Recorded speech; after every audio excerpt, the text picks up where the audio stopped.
Did anyone miss the meditative music? I haven't played that in a while, but I'm gonna start doing that. Uh, Again, not every day, but sometimes. A lot of that AI generated music is actually copyrighted, so that's why I haven't been really playing it since I, wanted to make sure I got monetized. I kind of fell off on that just to be safe, although didn't get any copyright strikes on it, but they said the music was copyrighted, but it did allow content creators to use the music. So it sort of straddles a fine line between it being copyrighted, but being allowed to be used by content creators in their videos. So I was like, yeah, I'm not gonna skirt that border, and um, but I'm gonna play a little bit today, especially as it's fitting. I think it might be as befitting the topic because this is the third topic I did as a suggestion from someone named Miss Needles on here, who's been a regular on my live streams. Hopefully, she'll jump into the chat. This chat will probably be short because I have to go do something pretty soon. But until then, we're gonna rock, and I'm gonna play a little bit of this meditative music. This is some more meditative Japanese music, and like I said, I think it's befitting the topic, which is another philosophy topic, guys, because that's my favorite subject. But it the topic might be a little heady for some people. If so, that's completely fine. I get it.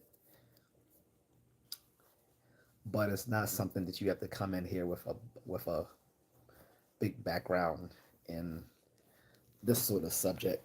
This is more this is more just common sense arguments. What's up, Jay? So the topic is there a purpose to life in a quixotic world? Quixotic meaning unrealistic, impractical, that sort of thing, right?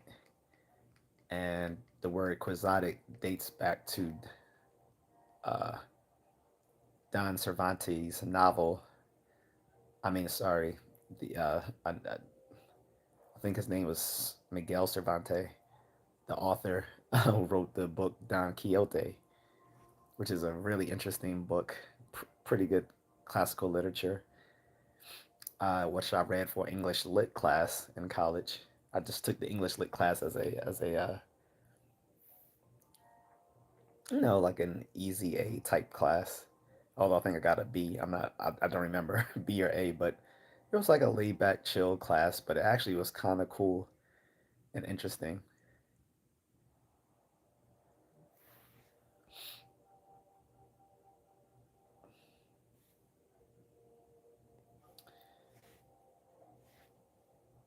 So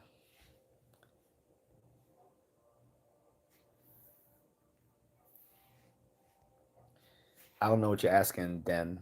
You're just saying please. You need to speak a grammatical sentence if you're asking something. And if you want me to do anything, you need to put it in the super chat. If you're asking a question relevant to the topic, I'll gladly answer it. But if it's irrelevant to the topic, then put it in the super chat. You're asking, please do something, but you didn't say what the request actually was, so it doesn't really make any sense. You're sounding a little bit mental.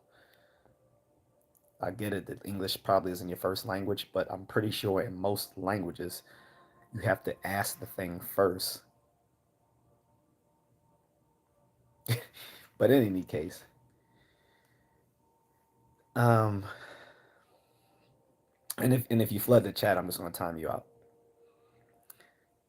But yeah, so Like I said, I often delve into philosophy topics because I am a philosophy nerd, and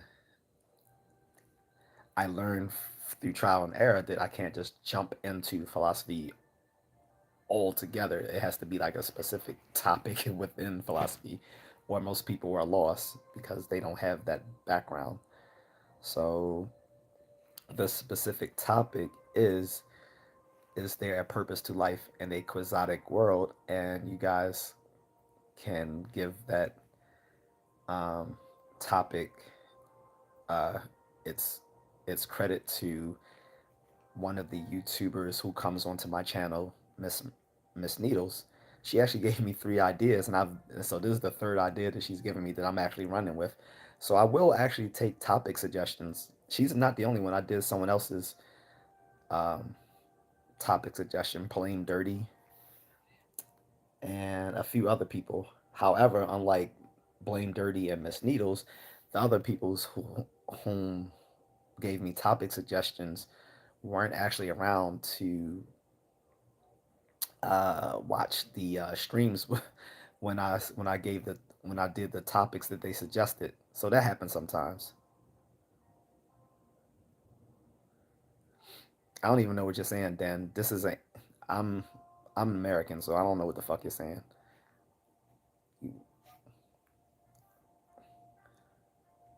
And I really don't care, to be honest.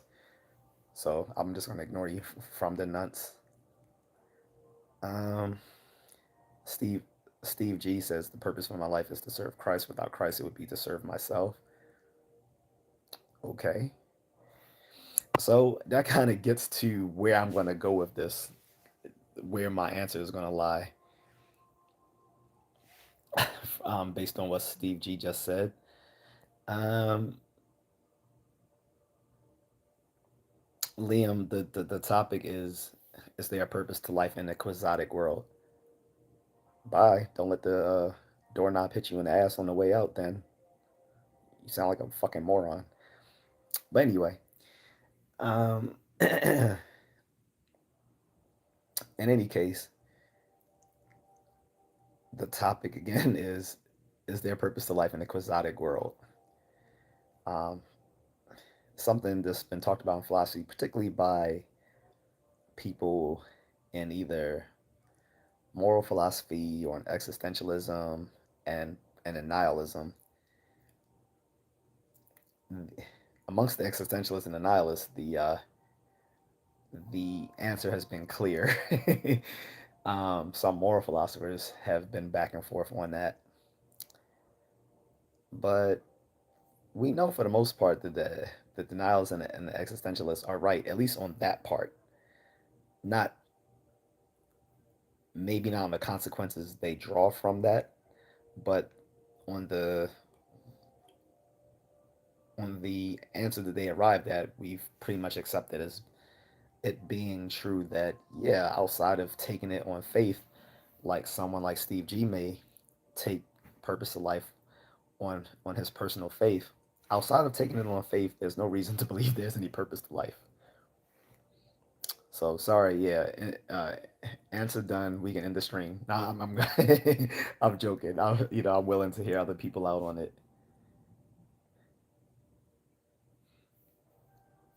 Somali says purpose is to be the best version of yourself day by day. Okay. Liam says, "Whoa, bro, no feast to be recalcitrant. I enjoy hearing your thoughts." I wasn't talking to you, Liam. I was talking to the other guy. Some weirdo names. Den Savenska Helena. I wasn't talking about you. Sada Muhammad, the goat, says, "What do you love to do at your free time?" Put it in the super chat. I'm not answering irrelevant questions. If you're gonna ask me irrelevant questions to the topic that I picked, put it in the super chat. Steve G says, without an objective truth or moral truth, I agree. It's just each person's own purpose. Make it up as you go. I don't agree with that. I get what you're going with it, but yeah, I don't agree.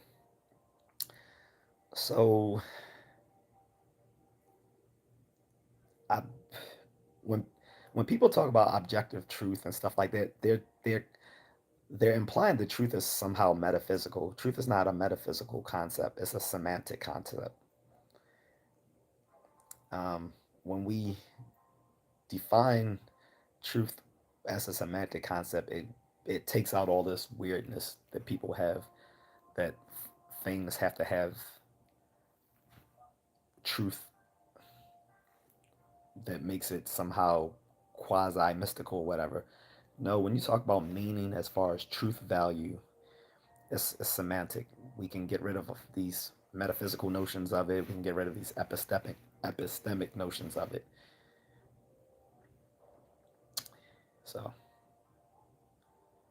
that's why I don't agree. Also, it depends what you mean by moral truth, because for the most part, many ethicists have agreed that morality is somewhat relativistic.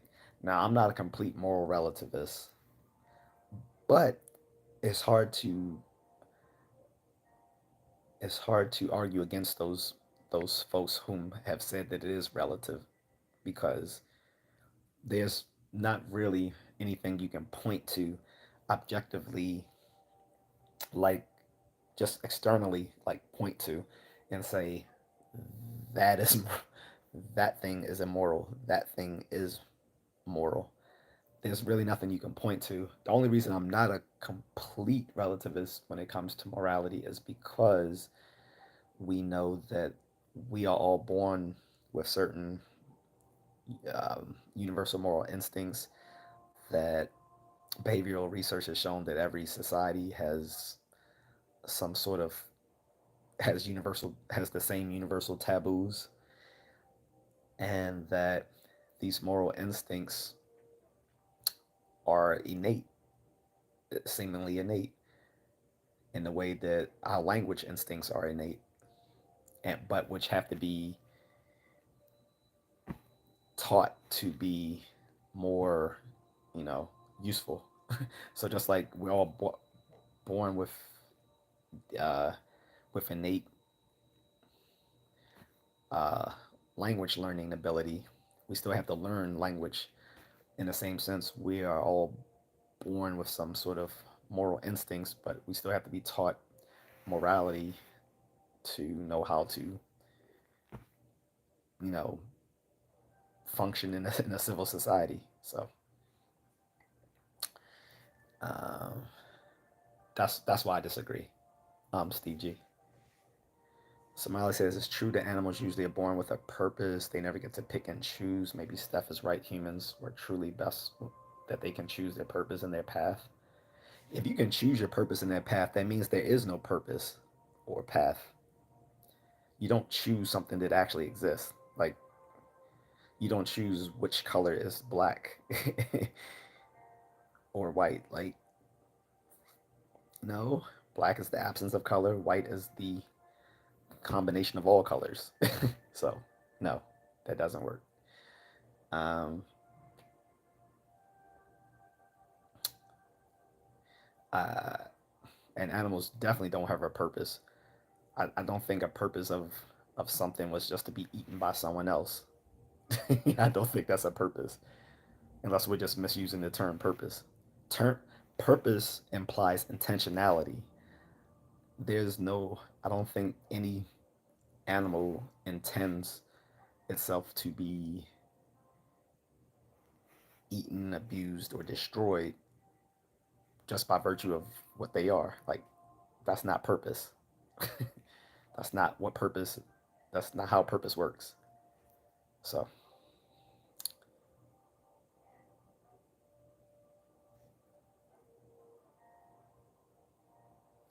Rocky says, hey. Steve G says, where I'm coming from is biblical. The fact that there's a truth in how the world came to exist is linked with a moral truth, the truth about everything. Yeah, the problem with that is you have to accept those beliefs for that to work.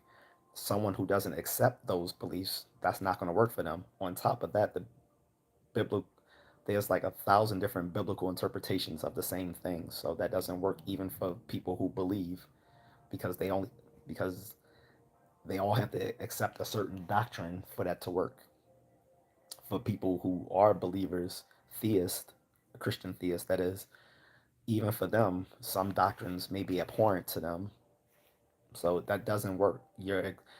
It's very uh, it's a very egocentric way to think that your doctrine is the doctrine of all theists. Not to mention that your doctrine not only is the doctrine for all theists and all Christian theists at that, but all theists and even non-theists. So that doesn't work. It only works for you, with which is fine. If that works for you, that's fine. But that doesn't make that's not what truth is. You're basically making truth belief. Truth is not a truth is not a belief claim. Truth is the is a semantic property of claims.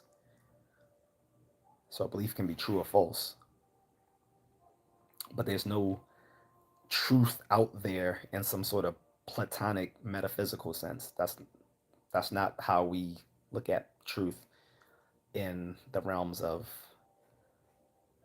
logic, semantics, linguistics, stuff like that. So Steve C says atheist doesn't get a moral truth from the Big Bang. That doesn't even that's completely non sequitur. You're taking truth as something metaphysical. Truth is not a metaphysical concept. When we stop trying to define truth as a metaphysical concept, we got rid of a lot of the a lot of that quasi mystical woo that people use. And I'm pretty sure you don't even know what the Big Bang is. An explanation of the fundamental reality of physics has nothing to do with moral truth. Those two don't even cohere. It's not up for debate. What's up for debate is, um, well, we can say is if there's a purpose to life is up for debate. I would argue it isn't because this has been something that's been settled in philosophy like quite a while ago. Um, but if we're going to talk about like people having meaningful existences and stuff like that, yeah, that's up for debate. But you're not going to get that from basically mixing a bunch of different topics together, like Terrence Howard. Like you sounded like Terrence Howard at this point. Like you don't mix ethics with physics. That they don't connect at all. Like that sounds like the rantings of a madman trying to connect ethics and physics. Like no, those don't. That's like that's like mixing the topics of mechanics and animation. Like they have they nothing related. They don't relate. Where's my water? My throat is getting parched. Oy vey. Um, well, if my throat gets too parched, no diddy. We'll have to end this because I might lose my voice.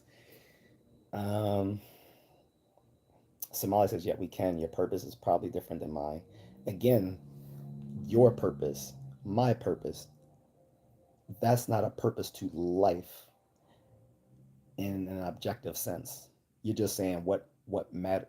You're you're basically reinterpreting the word to say things that matter to you as opposed to things that matter to me. Yes, there are certain things that matter to you that don't matter to me, and vice versa. But to say that that's a purpose to life is a different. You get it? It's a different thing. Now I am going to give a a quasi defense to purpose to life I've that one of my philosophers wrote a paper about a long time ago. The late um, Dr. Dr. Stanley Jack Odell, one of my professors, he actually wrote a a more qualified defense of of a meaningful life,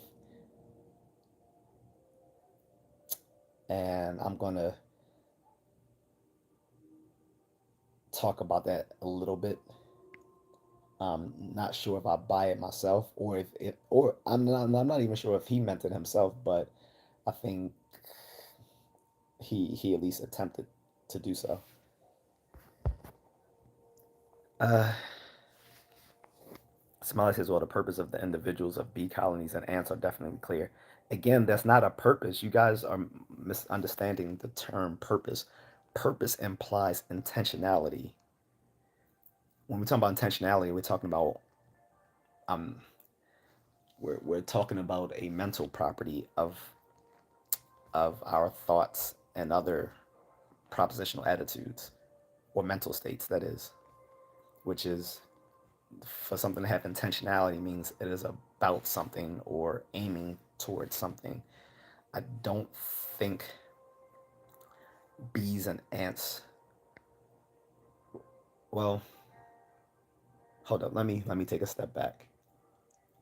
If you're if the argument is, and I'm trying to put you in the strongest argument for it, Somali, if you're arguing that bees and ants have purpose in their lives, as far as they intend to make strong bee colonies and strong ant colonies to further their,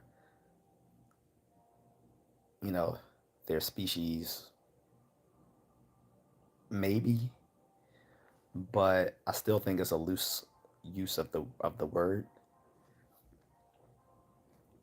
Steve G said that's a point without intentionality, i.e., God, there's no purpose at all. For you, Steve G, again, that is for you. You can't and you can't extrapolate that to other people. That's only for you. Intentionality has nothing to do with God, but if that's how you view it, that's fine. That's your personal belief. But going from a a belief like that to talking about purpose to life is, there's a logical gap there, to put it in a nice way. Dylan Faloka says every animal has a purpose to survive, which is a rotating circle of every species revolving around the same purpose, survival. Again, is it is that intentionality, or is that just an instinct driving them? When we talk about intentionality, like when we talk about that in the court system, we're talking about someone who chose to do something who could have done otherwise, right? So they intended to commit this crime. They intended to, you know, rip someone off or whatever, whatever. Like when you talk about the criminal mind, the mens rea, you're talking about the intent. Talking An instinct is not like, if an if a if an animal kills another animal for food, that's an instinct. That's not intent. Like they're intending to, like when people go out to hunt, they're intentionally doing that. That is intentional. That's the difference.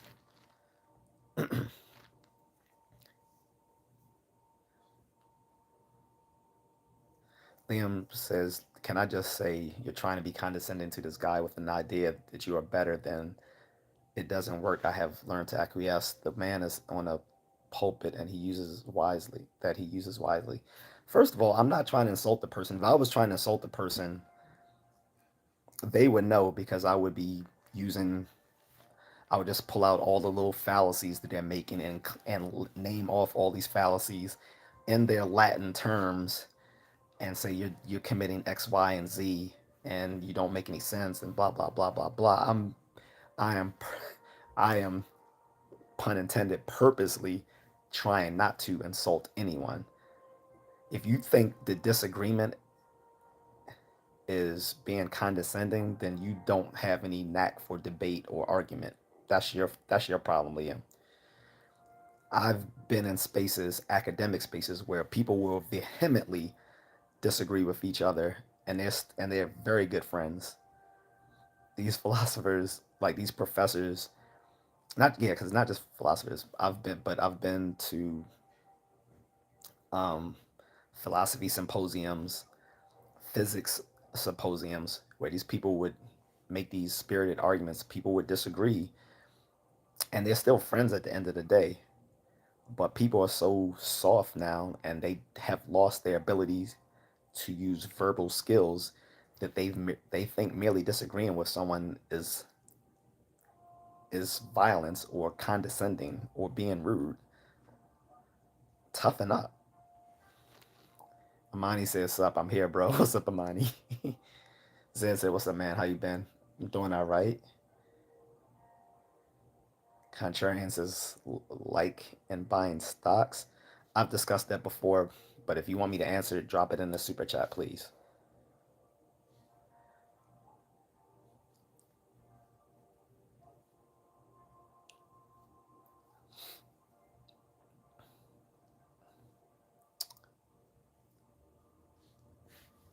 And this guy is gone.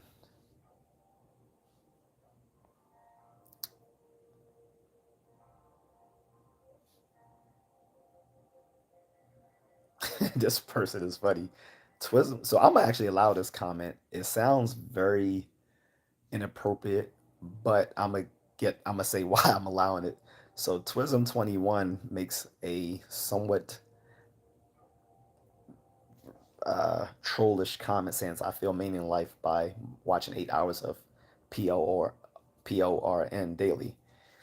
So the reason why I'm allowing that is because I've read a Zen book in which there was a Zen Buddhist monk who actually reached enlightenment, or I think they call it their satari or whatever. But basically, he reached enlightenment by just having copious amounts of sex. So he gained the term the Boborashi, which I'm probably pronouncing it wrong, but the Boborashi basically meant in Japanese the effing priest. So if that person could reach enlightenment through uh,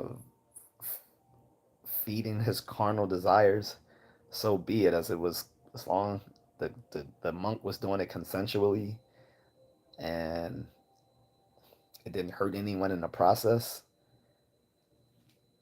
So he reached Satori or enlightenment. Okay, well, that kind of goes to the fact that my point that a so-called purpose to life is pretty subjective.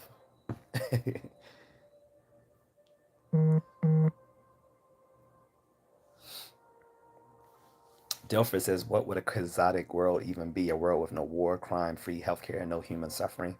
So when I say Quixotic world, Dilfer, I'm talking about just the state of affairs that we see ourselves in day to day. Like for a lot of people, when you see all these, when you hear about all these current events, it makes the world seem rather Quixotic, right?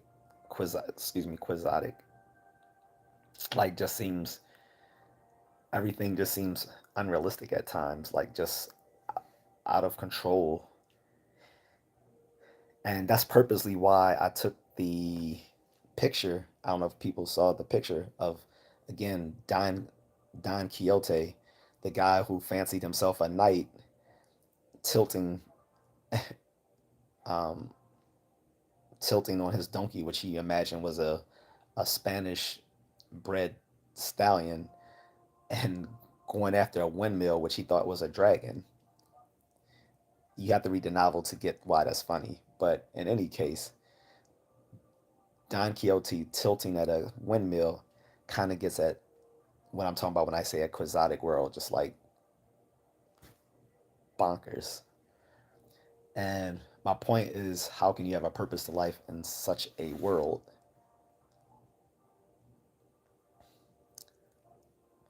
Now, if the world was a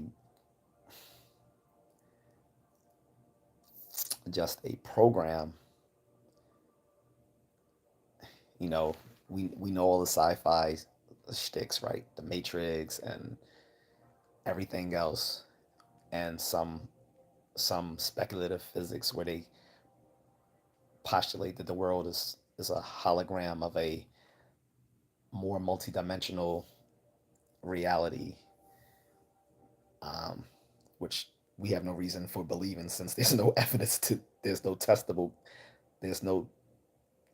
claims for that. But in any case, all these little sort of scenarios where they posited the world is actually just a mirror, a, a poorer image of a more multifaceted reality, then maybe we could say that there's a purpose to life because it would have been programmed into it, right? We don't have that. At least we don't have any reasons to seriously believe so.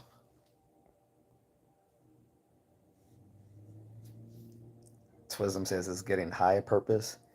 If for you that that gives you some sort of meaning,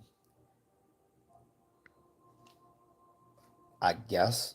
But again, we're not talking about subjective purpose to life. That's where I'm. That's the actual thing I'm trying to disentangle for everyone is that what you find meaningful to your own continued existence is not something that can be universally practiced for everyone to give them purpose to their lives.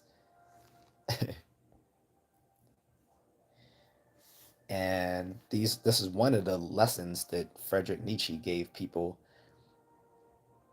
in, I guess what you can call it, constructive nihilism, or his own version of existentialism, whichever you wanted to call it. He said, given that we know there's no purpose to life, we should be rather cautious of people who try to come at us in the efforts of giving us purpose to our lives, whether we're talking about religious leaders, political leaders, um, business leaders, all these sorts of things. These people's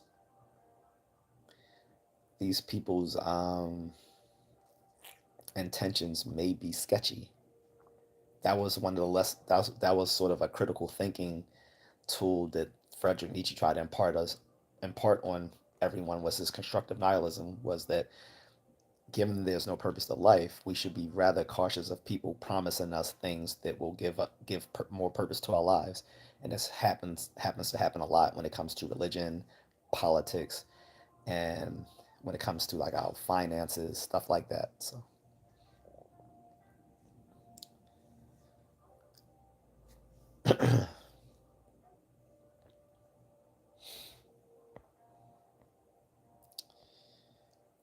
this is the purpose to life or of life. Are we talking evolutionary or religiously? For some people, it may be religious. That's kind of the point I'm asking. Is that what I said, and I was pretty frank with people. I'm saying that it's been kind of well established within the rank and file of philosophy that there is no purpose of life outside of taking it on personal faith. Outside of taking it on faith, there's no reason to believe that there is any purpose to life. So it's not whether we talk about evolutionary or religiously, whatever. This it's just that, right? Eric, what's up? I haven't seen you in a while, man. He says this is a tough one, but I like where this topic is going. Says, sorry, I just got here. Nah, you're good. Pokemon is back. What's up? He said, hello, my friend. Good to see you. It's been a while. I know because I guess some of you guys weren't able to join because I had my live streams a little later. So I'm gonna try to do them early this week, and well, except when I go to the gym, and I'm gonna avoid politics for this week unless something happens, something crazy, and that's always a 50-50, right? But unless something crazy happens, I'm gonna stick to non-political topics for this week because people think that that may be the only thing I talk about, and it really isn't. Most of you already know that though. Star Smoth says, "What does quixotic mean?" Quixotic means it has a couple of different ways you can use the word. It can mean unrealistic, impractical, uh, things that are um, hard to understand, things that are kind of weird. That's what it means. And I pointed to that in the picture I used for the heading, which is a picture of this guy from a famous novel called Don Quixote. Don Quixote was this middle-aged man who kind of lost his mind and fancied himself a knight. Um, got on his got on his little donkey or mule, whatever. Fancied it a Spanish stallion. Got this guy who was stupid enough to be a sidekick and fancy him his squire and started having fictional adventures in his town. And in a particular point in the novel, which is illuminated in the picture, he actually tilted against a windmill, which he fancied a dragon. So Steve G says purpose shifts from my intentionality for my life to God's intentionality. Excuse me. Purpose shifts from my intentionality for my life to God's intentionality for my life. Since you are atheist, you are talking about finding a purpose for your own life. No, I'm not. That's what I'm saying, bro. I'm saying we need to take it out of this. If we're only talking about a purpose for our own lives, that's subjective. This is not something that can be universalized for everyone. When we talk about a purpose to life, not your purpose to life. When we talk about a purpose to life, we're talking about something that fits everyone, right? That's what I'm talking about. That's why I was critiquing what you were saying, because I was saying what you find to be meaningful in your life can only have meaning for you, because that comes from your faith, and that's perfectly fine that you find meaning coming from your faith. I'm not knocking that. My point was that you can't extrapolate that to everyone and make it universal. That's my point. So it wasn't really a an atheistic point at all.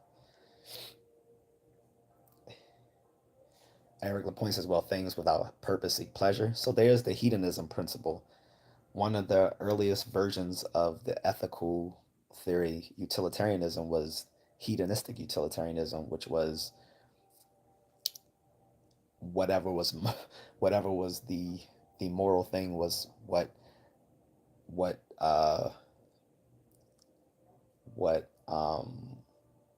sought pleasure for the most people and avoided the most pain for most people. That doesn't really work for, I think obvious reasons. But in any case, we like I said, when I say purpose, Eric, I'm referring to like stuff. I'm saying something that implies intentionality. That's what I mean. So, and if, like I said, in a few minutes, like I talked about a few minutes ago, I'm gonna give sort of a defense for there being a quasi purpose to life.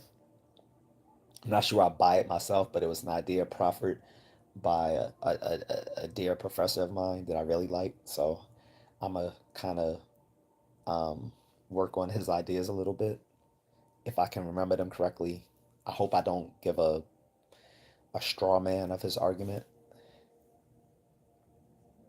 Liam said it was a compliment.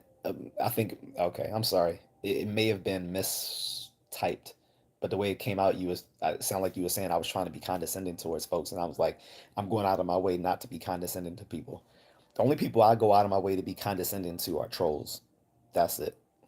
I'm not going to be condescending to someone either because they disagree with me or they don't know things I don't know, because we all know things that others don't know in different domains, right? So this just happened to be something I know more about. He may, in many other aspects, know way more stuff than I do. Like, dude might be like a realtor or something in real life. He might be like a who knows, like a teacher. So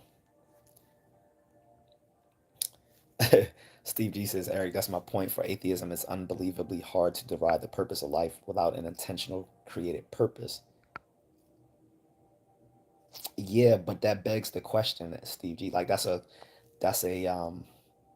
question begging argument, because you're already is already assuming that there is and there's a intentional being which creates this purpose for everyone else, and that's something that ought to be proved, not assumed. So that's why that's a question begging argument. So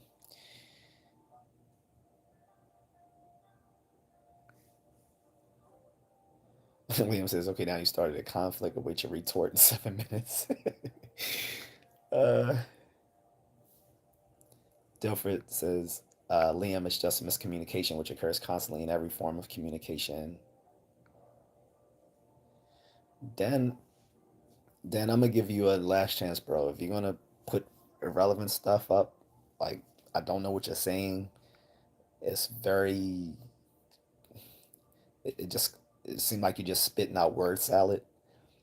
So until then, you keep spitting out word salad, I'm gonna just time you out. Differences, I'm sure he would apologize for the misunderstanding. Well, like I said, he said I was condescending, so of course I'm gonna take that as not a compliment. Like, I don't know when it's a compliment to say that someone's being condescending. Again, maybe he just didn't um, put it in the way that he meant it. So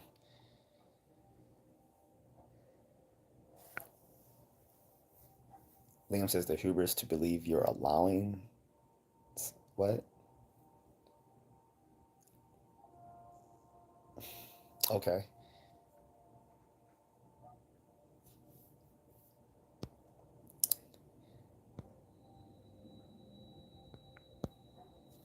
I don't know why people assume just because I'm wearing a wife beater that I that I'm like a convict or whatever. Like, dude, it's summertime. Yes, I'm gonna dress comfortably. I'm in my house. I don't need to wear a three-piece suit in my own house. I'm sorry. I know there's some content creators that do that, but if I'm just doing a vertical live stream, which is a very informal type of content creation, then I'm gonna be comfortable.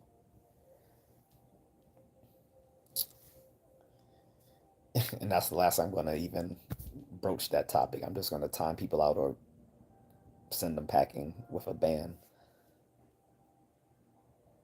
Steve G says, I like hearing about how atheists talk about purpose because it comes back to you do you.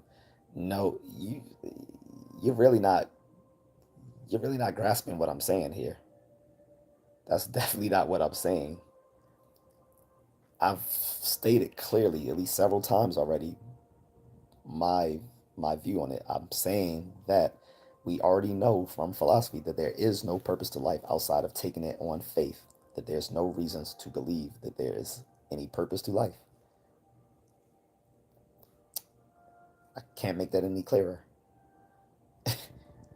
I'm not saying you do you. I'm not saying that everyone has individual purposes. That doesn't make sense.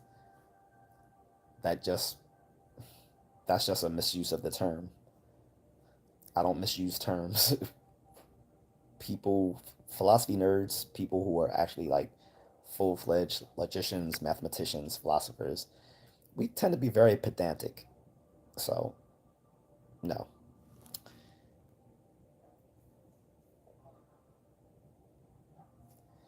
DSK says freebie topics time. No, this is a no. That was yesterday. That was the ask me anything topic when I had Mrs. Contrarian in the chat. No, this chat is asking, is there a purpose to life in the quixotic world? And like I said, I didn't waste time. I went straight in and said no, there isn't.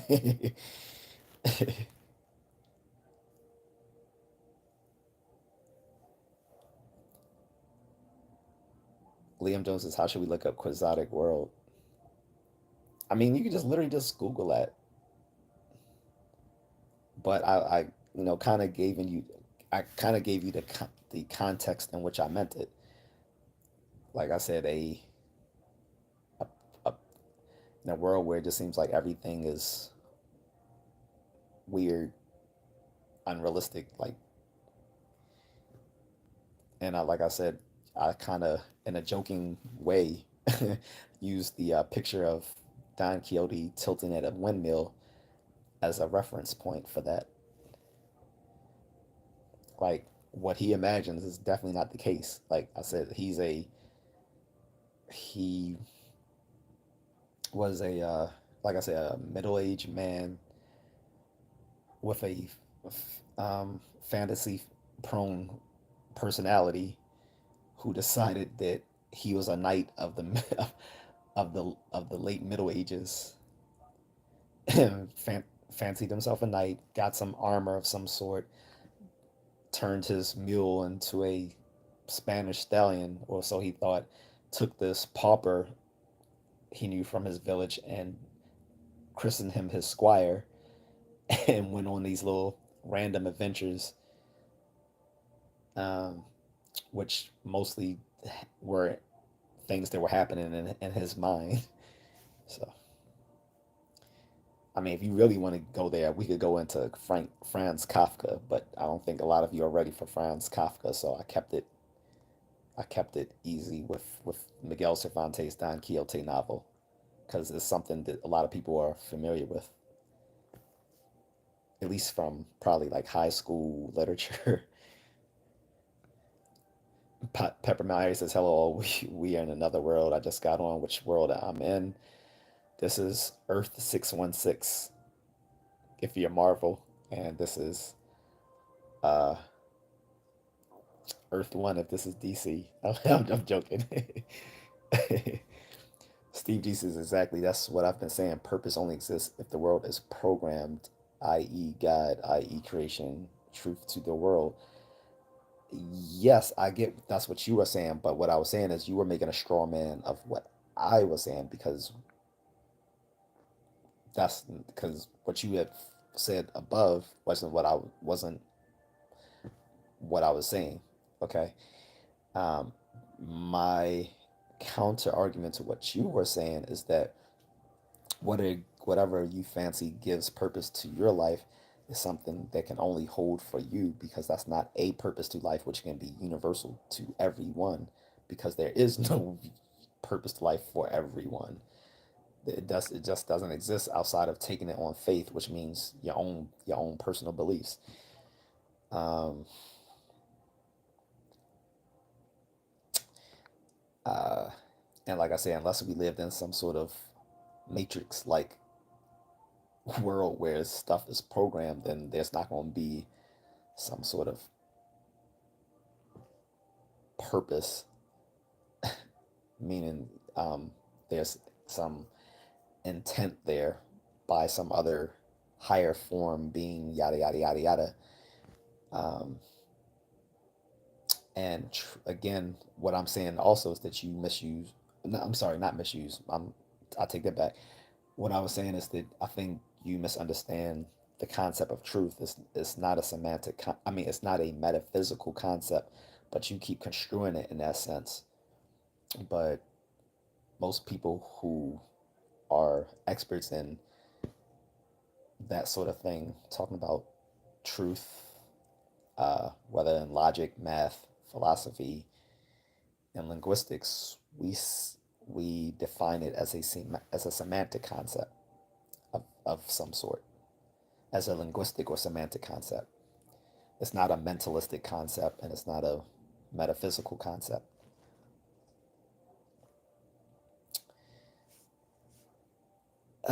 Leah saying, Liam saying this is perfectly subjective. Please elucidate us to a phrase with with what?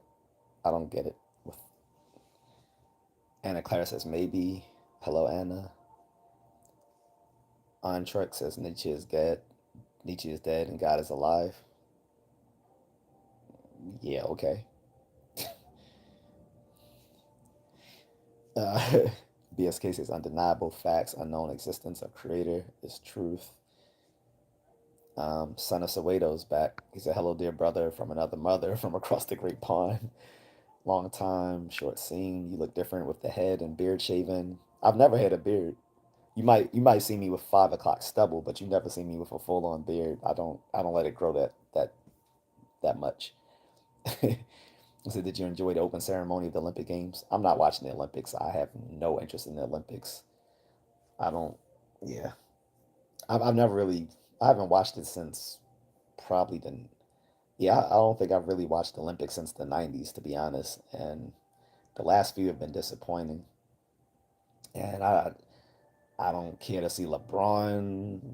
I don't want to see Snoop caring. I don't care about anything going on in the Olympics right now. But kudos to all the athletes that have made it to that point. They deserve their recognition. Hope they do well. But I have no interest in watching it. Liam Jones says that seems nebulous, which is cool. Okay. Senator Ware says, what is your view on Thomas Aquinas' arguments for God? That's a subject for another day.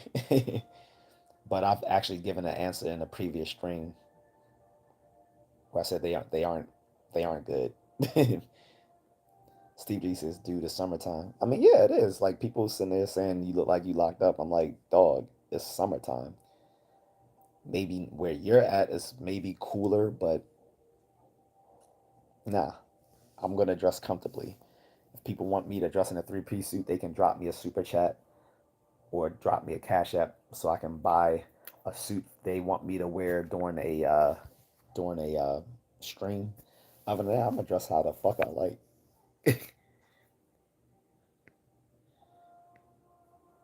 Stefan says, "Stay blessed, bro." Thank you, Stefan.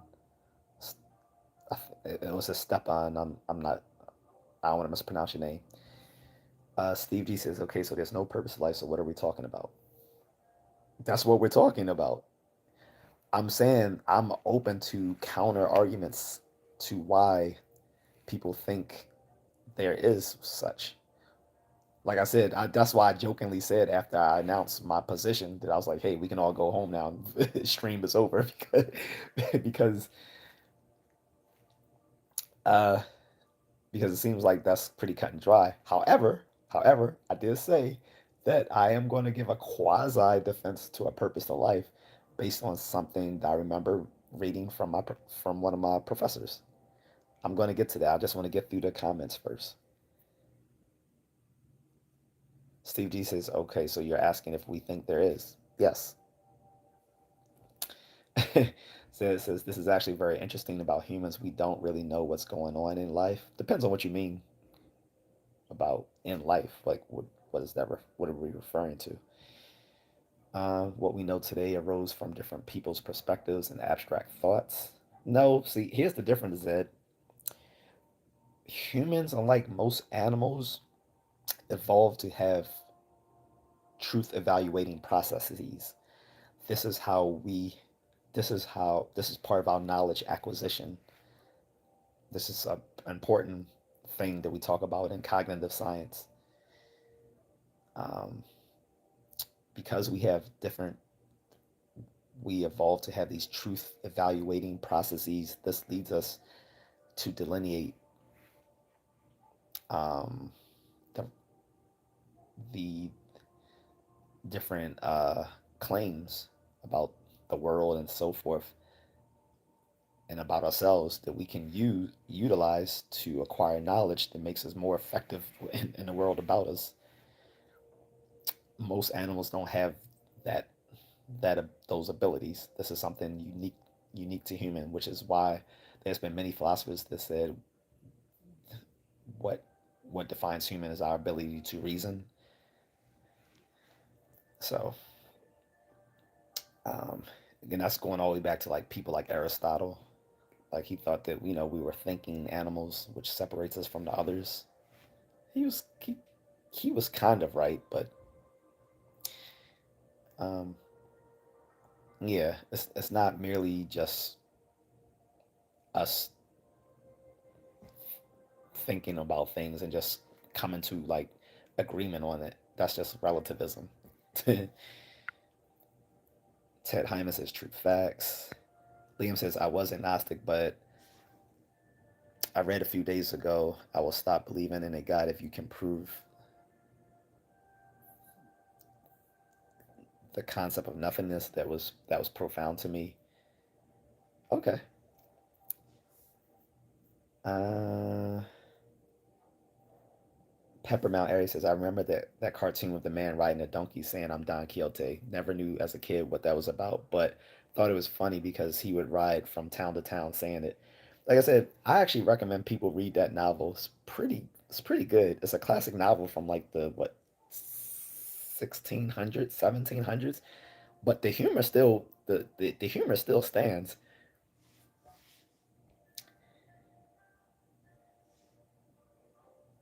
So I've come to the end of the comments, so I think I'm gonna now say what Dr. Odell kind of pointed to.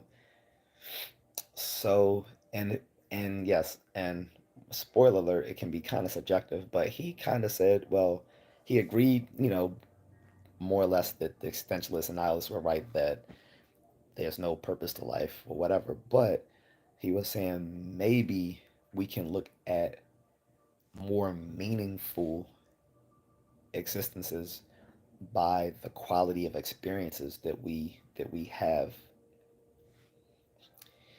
Um, and so, this comes off as like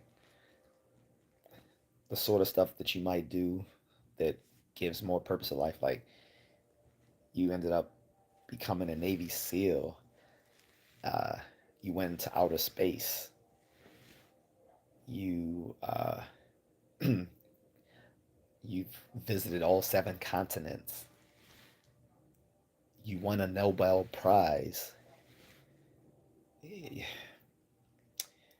You've you know you constructed a new a new technology that now all humanity uses. Like these sorts of things, these were the things that Dr. Odell was pointing to when he was saying these sort of these sort of very special experiences can be very meaningful to people and make their lives more meaningful. And I kind of partly agree with him, but it still doesn't give a purpose to life. And I don't think he would have argued that it does either. If I read him correctly, I need to reread that article. Um, but like I said, like Dr. Jack Odell was saying, he was basically arguing that we can lead purposeful lives by having very purposeful experiences. That was what he was getting at. It's funny because as a Wittgensteinian, it makes sense that Wittgenstein was somewhat of a quasi mystical person at times, even though he was a very hard headed logician and mathematician, that Wittgenstein had a mystical side to him. And I think that might be part of a part of Dr. Odell as well. We used to always say that he was like we used to say that Wittgenstein what no that Wittgenstein, yeah, the Ludwig Wittgenstein, the classic 20th century philosopher, we would say that was just Dr. Odell on steroids. Like, um, but yeah, so that's an interesting spin on it, right? Like I said, my professors argued, Dr. Odell, that we might have more purposeful lives by taking part in more enriching experiences throughout our lives. And like I said, this isn't silly stuff like watching the new Deadpool and Wolverine and watching some really great porn or going to a restaurant and having a nice filet mignon. Like not like unique, very unique experiences, things that other people regularly don't do. Like I said, going to space, winning a Nobel Prize, visiting all seven continents, visiting every country in the world, as a matter of fact, or going to the bottom of the ocean, like visiting the bottom of the ocean, or creating technology that all humanity can therefore use. Um, Learning multiple upon multiple languages that you can speak fluently. Um, running, winning an ultra marathon race. These sorts of things, right?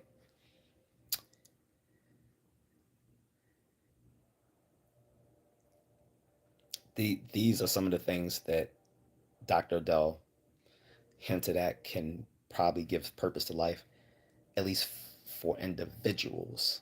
Like that, and it might come off as somewhat intellectually elitist. I get that, but look at we're talking about a philosophy professor. So, and not to mention in his own personal life, he's done some pretty cool things. Not to get into Dr. Odell's life too much, but he's been an amazing guy.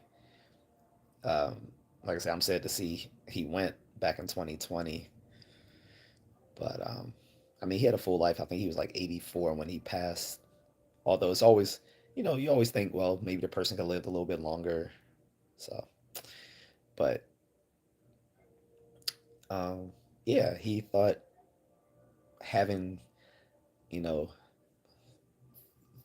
the quantity, having a number of very unique and specialized experiences is sort of a shortcut to having a purpose to life. And again, I'm putting this in my own words, so I'm at risk of making a straw man of his argument. But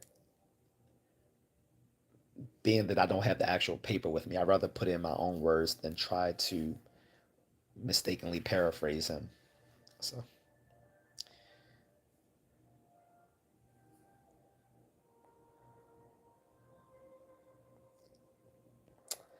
um,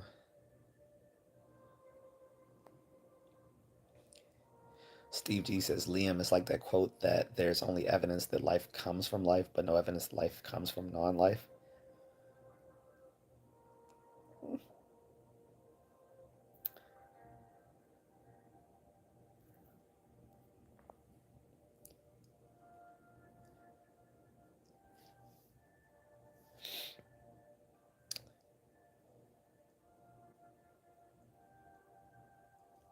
I don't know what a toto. What are you trying to say? I don't know what that is. You said really great. PORN is a somewhat of a toto. I don't know what toto means. Are you trying to say a tautology? I think you're trying to say a tautology. If you're trying to say tautology, I'm gonna be a bit pedantic here. Most people misuse the word tautology, including philosophers, by the way. So don't feel I'm aiming at you because I know you always think I'm aiming at you. No diddy, but a lot of people misuse the term tautology wrongly. Um, when people say that's just a tautology, usually what they mean is that this is an empty truth. However, that's not really what tautology means. And like I said, I'm not pointing at you because there are even philosophers out there who misuse the term, unfortunately. But tautology just means a logical truth which can be demonstrated on a truth table.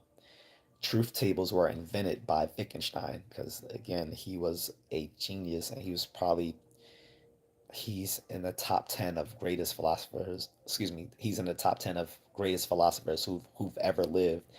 And both analytic and continental philosophers kind of agree on that point. Now, there's some who will say he's number one. I disagree that he's number one, but he's definitely, if I were to, if I were to put him at an exact number, he's definitely in my top five, but I wouldn't put him at number one. But yeah, tautology just means a logical truth that can be demonstrated on a truth table. It doesn't mean an empty truth, which is how, unfortunately, how most people use the word. Sort of just like how I talked about like several days ago, how people misuse the term. Um, uh, they say that's just a psycho. Um, uh, uh, what do they call it? A psychosomatic problem, and they're just misusing the term psychosomatic. And like I said, unfortunately, there's even doctors who misuse the term psychosomatic. Um, but in any case, I just wanted to be a little bit pedantic because that's how I am. BSK says life from life holds up until you go back deeply in time, then fail. Um, yeah, I don't want to get too. I'm kind of avoiding getting into that because I don't want to lead the this astray, talking about that as far as um, the origins of life, because people confuse origins of life with evolutionary theory, and those are two different theories. One is built on ample, solid evidence. The other one is more speculative. Where it gets confused is that Darwin gave us both evolutionary theory and his own theory of the origins of life, but they aren't the same thing. And so I don't want to go there because that's kind of kind of a red herring to this topic.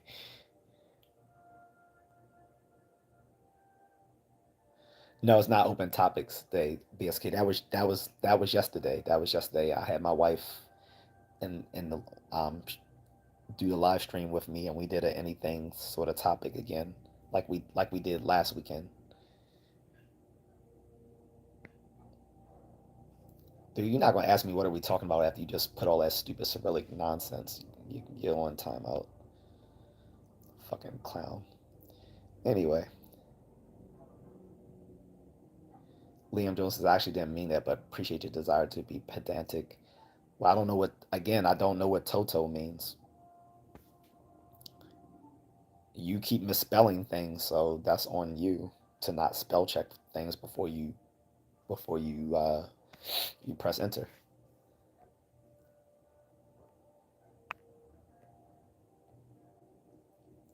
BSK says restate please. Me or you talking about Liam or I'm not sure who's saying restate. Again, guys, I will entertain questions that have nothing to do with the topic. Just, but if I do, drop it in a super chat or send me a super sticker, and I'll be more than happy to entertain any appropriate question that you may ask. Oh, what's the topic? Okay, the topic BSK is there a purpose to life in the quixotic world? Uh, and I'm pretty much claiming that our world is a quixotic world. This, when I say it's a quixotic world, I'm saying this is not the best of all possible worlds, regardless of what Leibniz may have thought.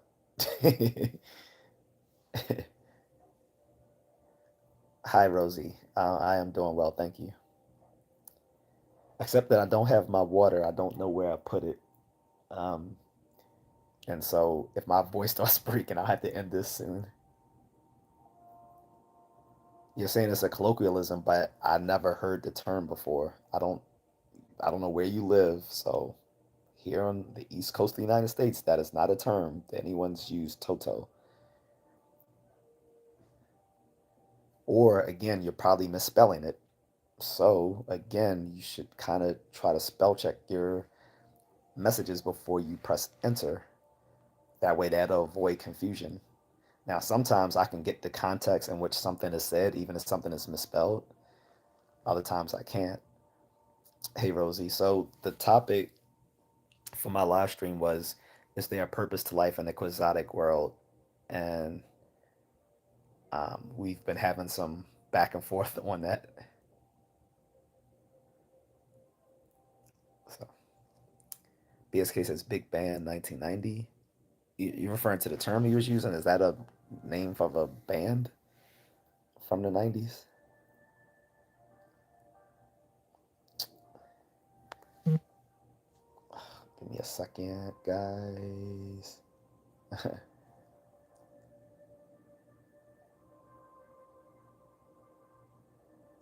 I don't know which is saying peaches only, but okay.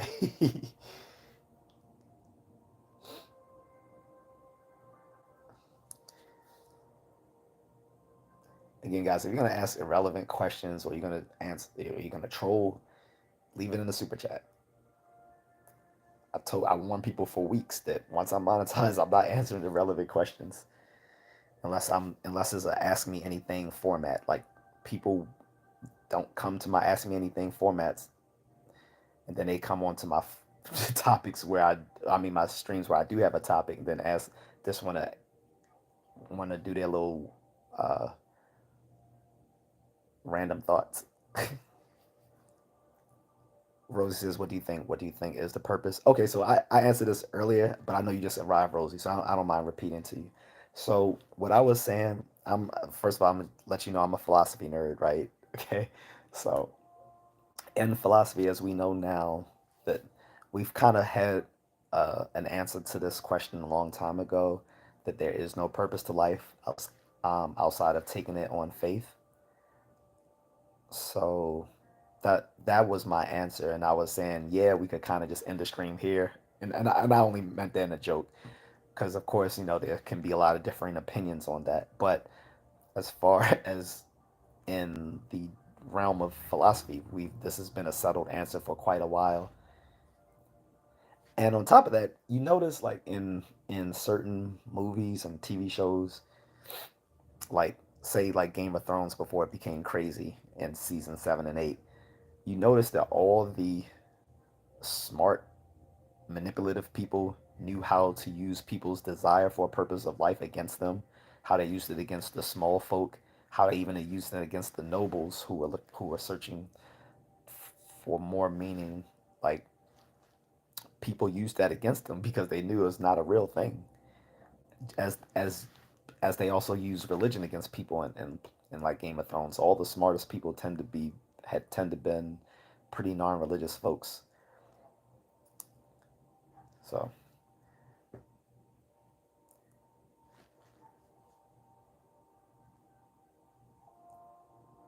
Toto, is that what he's saying? Again, I don't get the context of what he was saying, BSK, because Toto is Latin, just meaning everything or all. Like when you say in toto, like as in everything. Like if I say, and this sums it up in toto, which means this sums up everything, right? If that's what he meant, then again he misspelled it, so I didn't get it because he spelled it Touto. I didn't know what he was talking about. And then when you do say toto, you used to say in toto, which, like I said, is a old Latin phrase that we use all the time in philosophy and other academic settings, right? Um, so if I misunderstood him, I apologize. But again, he never like later on corrected it, saying it was just a colloquialism. So, Steve J says, if Christianity is not scientific and science is not God, then there is no invariable law and truth becomes an accident. It's the same for morality and other topics. It's not. That is your belief, Steve G. Again, the reason this doesn't work is patently obvious. One is that's only your beliefs, and two, not even all Christians are gonna accept what you say because there's at least 1,000 different doctrines in Christianity. To assume it's very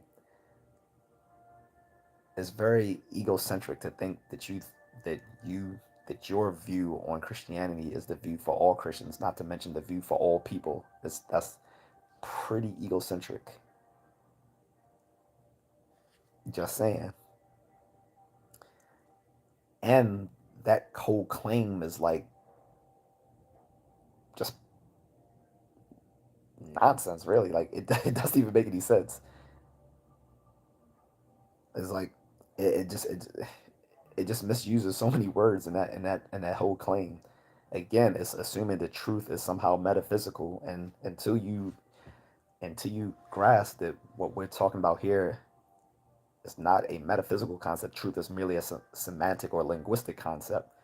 It's a property. It's a property of our assertions. Then we're not going to. We're just going to be circling the wagon here.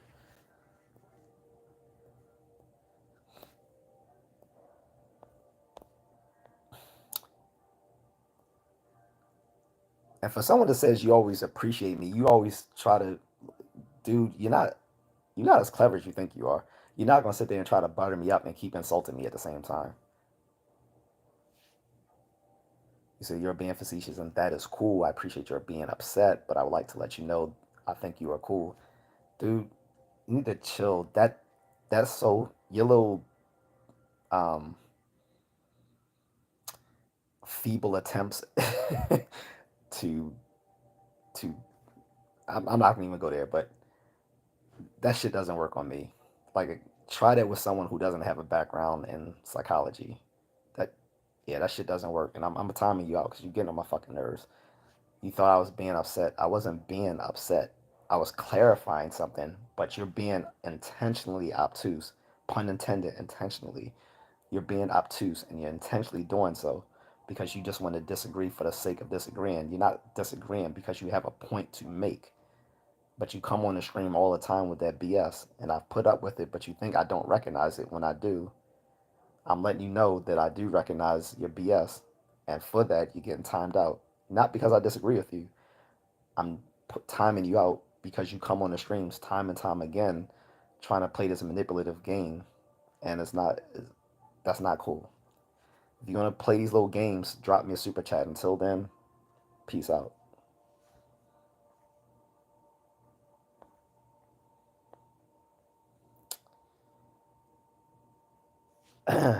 Anyway, BSK says, Steffi, anything might be strung together like you just did. If you ain't a sales or a cop, you should you should be quiet. Rosie says, I get you. I personally am not a religious person. I have my own views, but I respect everyone's right to their own faith. I think it's a personal thing. Yeah, and that's kind of what I was saying, Rosie, is like, some people might think that it's a purpose of life based on their own personal faith. And what I'm saying is that's perfectly fine, but as something objective for all of us that can be universally met out, there's just no such thing as far as we know, or at least as far as we have reason to believe, right? Um, my my disagreement with Steph G was that he's extrapolating his own views onto everyone, and that's not really cool because that's very egocentric. And like, even if he was to just say, well, this is my Christian perspective, even that really doesn't work because there's a lot of different Christians who have different doctrines on different things who would vehemently disagree with him as well. Like, you know, a Unitarian is probably not going to agree much with a Catholic. um, Eastern Orthodox probably isn't going to agree much with someone who goes to an AME Zion church. um, and we can go on and on with all the different the denominations and stuff like that. But his own personal take on his faith can't be extrapolated to neither other people of the Christian faith nor to people outside of his faith. That's why it doesn't work, and he doesn't seem to understand that.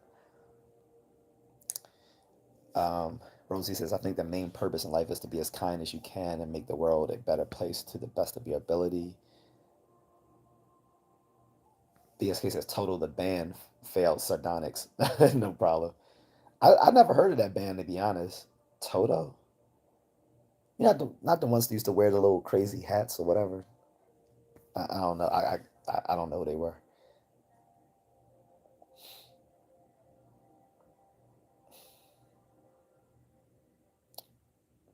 Rosie says, I agree with you. Preach JG says, true. What's up, Preach JG?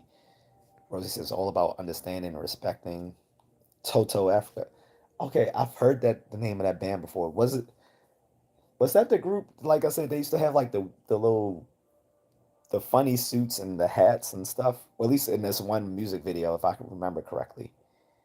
If I remember, it was like I don't know if that was Toto Africa, but there was I can't remember the name of the group. Maybe that was Toto Africa, or maybe I'm probably thinking of another group.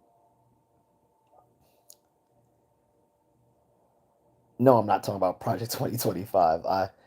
I was telling a friend earlier today at the gym that I'm gonna avoid political topics for this week unless something crazy happens. But I'm not at all talking about anything remotely related to Project 2025 or anything like that. Oh, my Sharona, whip it good.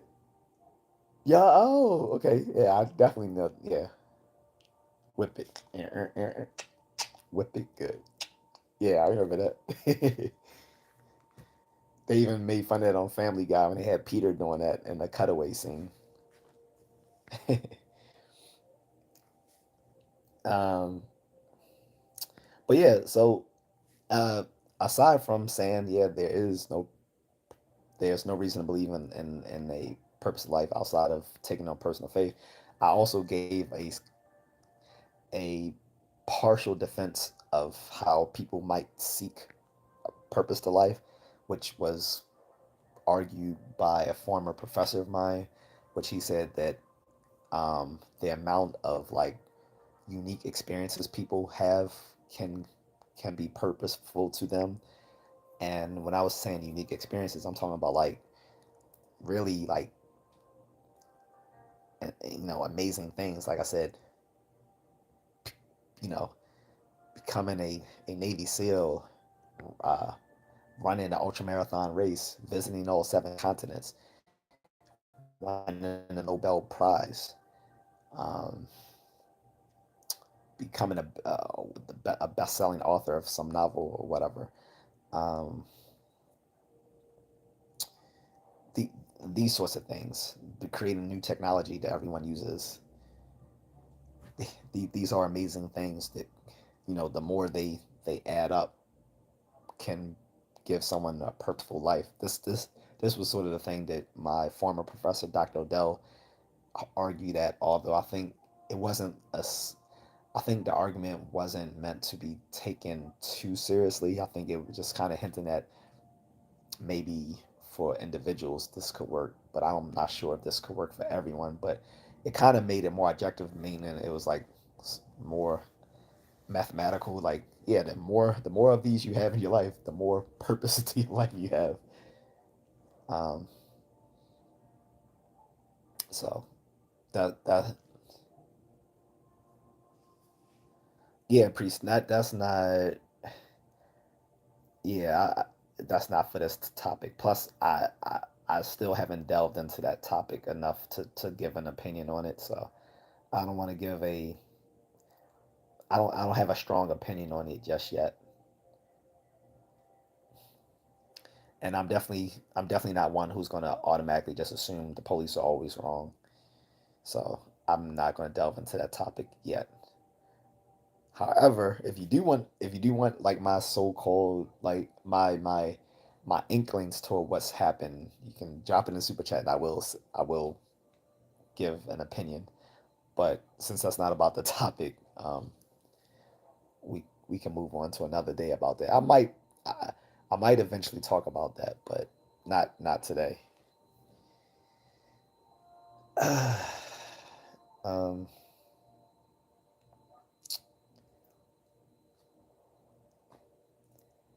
and I'm getting hungry too. But guys, yeah, and again, I'm not trying to be rude, but when I timed that guy out, Liam, first of all, that's not the first time he did that, guys. Anyone who's been in my streams knows this. He comes in and he tries to say, "Oh, I appreciate your thoughts and I understand this," but then at the same time, it's a back. He gives these backhanded compliments, like, "Oh yeah, I appreciate your opinions on this, but yeah, I completely disagree because you're just a condescending person." But I mean that as a compliment. How? How is telling someone they're being condescending a compliment? Like it's like he thinks I'm stupid. Like you can butter me up and you can pass off an insult with a little salt and sugar. Like no, I know when I'm being insulted, even if you address it nicely. And he's been doing this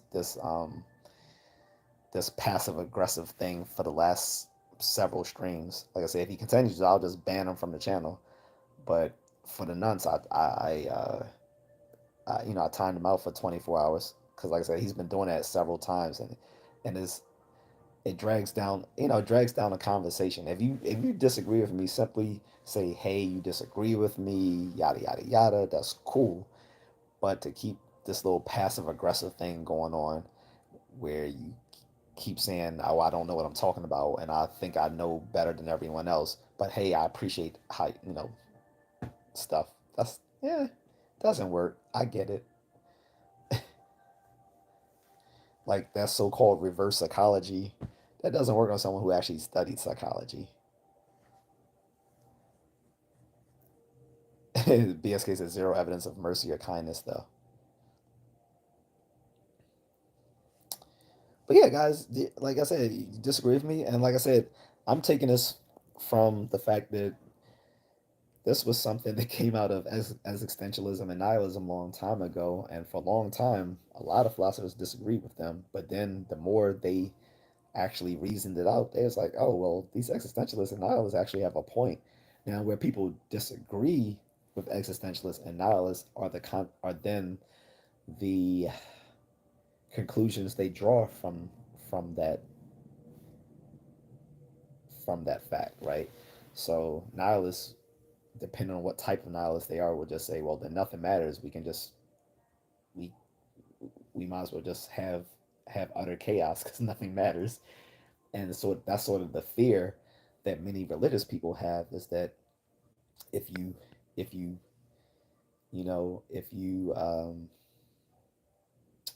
if you uncover the man behind the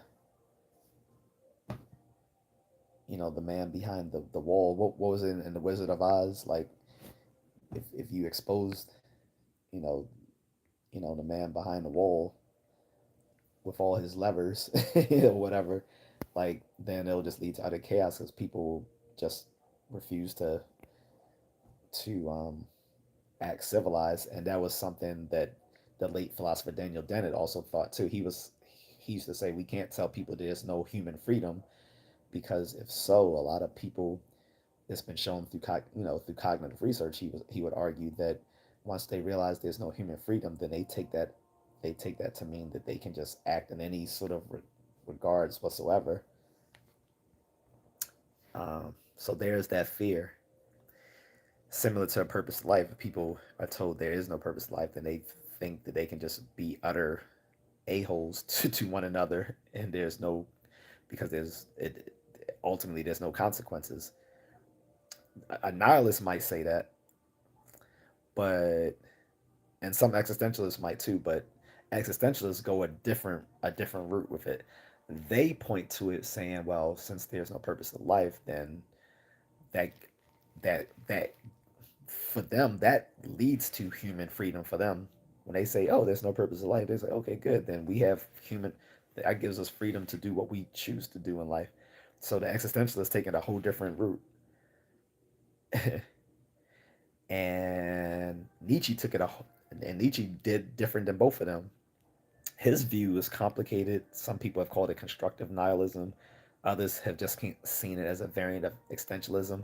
But he was saying he took it as a critical thinking tool. He said, well, given there's no purpose to life, that means we should be more cautious with the people around us who try to influence us in different ways that promise to give us more purposeful existences. And this happens when it comes to religious leaders and political leaders and people claiming they can make you successful. Like, we need to be skeptical of these people, because how are they promising us something that we know there doesn't exist? So Nietzsche was a sharper guy than people give him credit for. In any case, let me get back to the comments. BSK says meant from a God caliber entity. Uh, BSK says predict when you be monetized merch.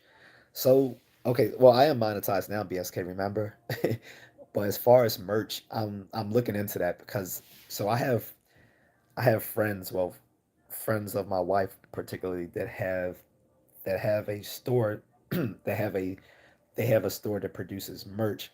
How and I want to give them the business to make that stuff. However, it may not be practical for them to send out the merch from where they live in the Philippines. But I want to give the business to actually someone I know, as opposed to just like some of these these bigger firms. I'd rather work with people from the who are like startup, like have a startup company, and I've already looked at like possibly making T-shirts and coffee mugs that say "Just a Contrarian." I'm gonna let people know more about that when I figure that out. But now that I'm monetized, yes, I can I can have a store attached through my channel that can I can sell my merch. But I'm just first looking at whom I'm going to have make the merch for me. That's the question. But I will start doing merch. Absolutely.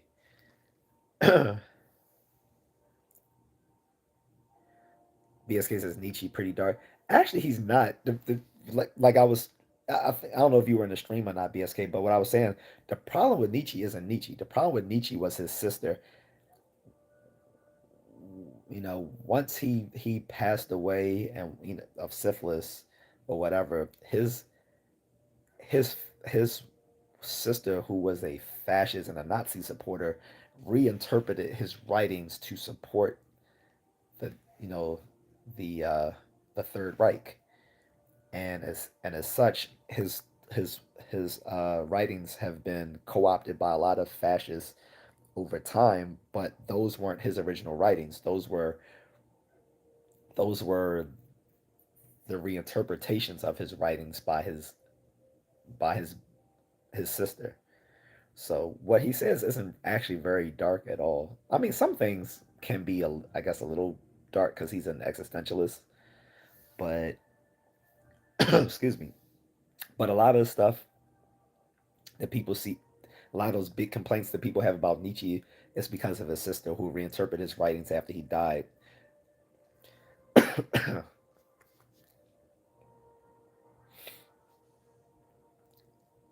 Excuse me. I'd say sorry. Did my voice might crack because I need some water. PSK says keep path short as possible and do LPC, LLC, or similar immediately. Well, I do have an LLC. I do have an LLC, but yeah, we. I'll figure it out. Like I said, it's basically whom I want to give. I want to give the business of making the merch for me. I'd rather not just rush into things just for the sake of saying I have merch. I'd rather do it correctly the first time around. So, um, but yeah. So, like I said, I figured this would be a short topic because it's not that much to. Like I said, aside of really strong religious opinions on the matter, I don't really think there's too much you can take on it. I mean, someone gave their own interesting. What's up, J.A.C? He says evening. Like, Rosie gave her own spin. She said, she thinks. I think that was Rosie. Let me make sure. Yeah, she said she thinks the main purpose in life is to be as kind as you can and make the world a better place to the best of your ability. Um, I think if that's purposeful to her, that's cool. Like I said, the the strongest the strongest like argument I've seen was from my professor, Dr. Odell. And yes, I'm bigging him up because it was a good argument. It was a reasonable argument. Doesn't necessarily mean that it's convincing, but it was at least a reasonable argument that he said, "Hey, we can make lives become more purposeful." He like again, he didn't say this gives a purpose to life, but he said we can at least make lives more purposeful by the amount of significant experiences we have. And like so, I'm not gonna I can't really argue much against that. And like I said, those sort of examples of unique experiences that people can have that make their lives more meaningful, the more of these that they accrue in their lives, are like things like earning a doctorate, visiting all seven continents, winning a Nobel Prize, becoming a best-selling author, undergoing an ultramarathon race, um, creating some new technology that everyone uses, you know, becoming an international celebrity. Things like this.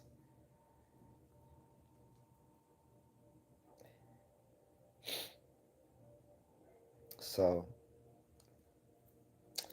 that's that's I think that's the best. That's probably like the best argument I've heard for it. And then, like I said, I also mentioned in passing to a guy who was actually trolling, but I think I may have won him over because I actually acknowledged what he said.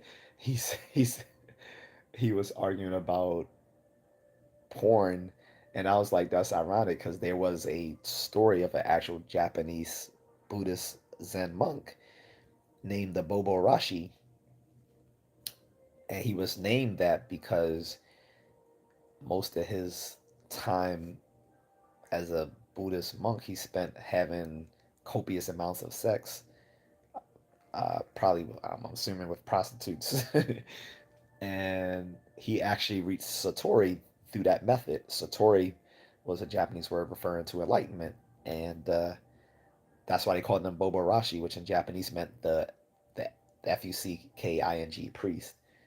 And it's like, well, hey, if you can reach enlightenment through that, then maybe some people's purpose to life can be something as banal as feeding your carnal desires. GJ says purpose differs person to person. Some are to have kids and populate, others are to heal, i.e., doctors, others are to advance civilization, i.e., Elon. I don't know if Elon is advancing civilization. Well, I guess. I guess if he gets us to Mars. But no, but no. Miss Needle says feeding carnal desire will never give you peace. What's up, Miss Needle? This was all for you. I did all three of your suggestions. All three. I feel like I should be paying you now, right?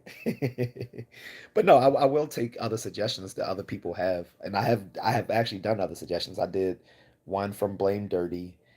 I did one from Son of Soweto, who was in the chat earlier. Uh, I, and a guy, I don't know if he still follows me. This Marine, I took uh, I did one for him like 2 months ago. Oh no, you're good. You said you missed the start of the stream. You're good. We all have busy lives. I get it. But as far as you said, feeding carnal desire will never give you peace. Well, it gave that priest peace. No, so this actually came out of a book on Zen. Like, so this wasn't like something written here in the U.S. Like this comes from like Japan, like probably like feudal Japan, I guess. And like I said, the Bobo Rashi was the name of a like the name of a priest who has lots of sex. That's what the term Bobo Rashi means. And he reached enlightenment or satori through just going out and having lots of sex with I'm guessing sex workers. And I don't think he was doing his Zen meditation. His meditation was getting it in, like literally. But I wouldn't say that's a purpose to life though. I would say that may have given him a meaningful existence.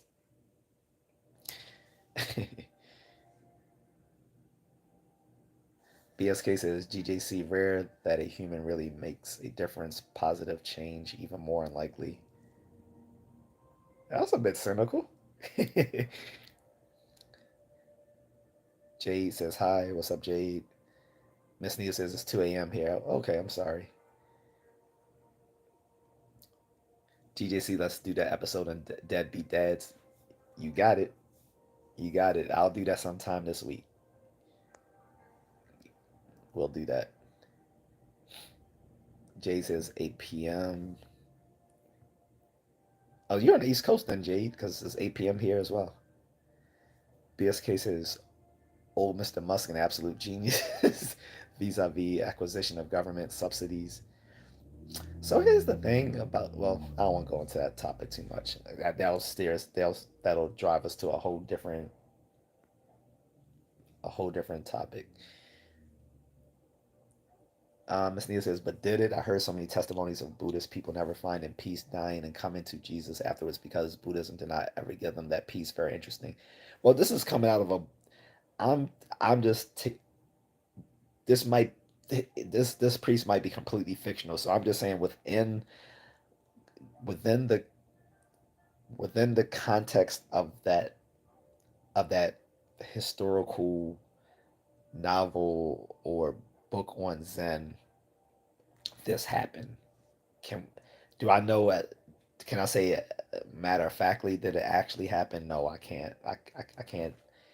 I can't say that. I'm just saying within the within that domain of that of this Zen book that was teaching people how different Zen monks reach Zen and how people practice it and so forth. That was the case for that priest.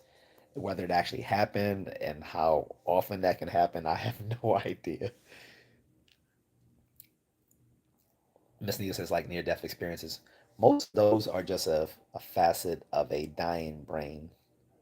Like we can replicate near death any NDEs or near death experiences. So that might be a little bit different than someone who supposedly achieves enlightenment through having a lot of smashing a lot. BSK says, and of course, legitimate science. Miss Nina says, ah, okay, got it. JFK says, so this this guy attempts to make a racist joke. He says, Uncle Ben eating Uncle Ben rice. I remember you got mad as F. No, I didn't. You think I did? I appreciate humor when it's funny. I don't care if something is racist if it's actually funny. But that's lame, dog. That's kind of lame, dog. Most of you aren't intelligent enough to even make a good racist joke. Um, BSK says Miss Needle, that's 99.999% subjective though. BSK says, yep, likely what he said. Um, but yeah, but also Miss Needle, what another part you missed in the earlier chat room was that I said that a former professor of mine actually gave like a semi defense of purpose to life. He didn't argue that what he was proffering would give a purpose to life, but he was saying that you can make lives more purposeful through the thing that he suggested, which was um, the amount of unique experiences one accrues within their life. So it becomes more mathematical. Well, you've had 10, 12, 13, 14, 15, et cetera, et cetera, et cetera, unique experiences in your life. Then that's going to make your life quite more purposeful than someone else, right? But he didn't argue that was the purpose to life, right? But he argued like unique experiences, like I said, like earning a doctorate, um, running an ultra marathon race, um, winning a Nobel Prize, traveling all across the world, uh, creating a new technology that everyone uses, going to outer space. Like these are very unique experiences, and the more of these that you have, the more purposeful your life becomes as a result. That was his argument, and like I said, it's not. I don't have a. I don't really have a strong opinion against it. So Dunjo says hello. Speak up a little more. I'm sorry if you can't hear me. My voice is breaking a little bit. So I forgot to. I thought I had my water in my room, but yeah, apparently I don't. I thought maybe I left it on the floor. I must have left it downstairs, which is weird. Actually, hold up. Let me double check. Ah, I did have it in here. I knew I wasn't tripping. All right. More clear voice coming in 10 seconds, guys. But Dunjul, thank you for telling me my voice was too low for people to hear.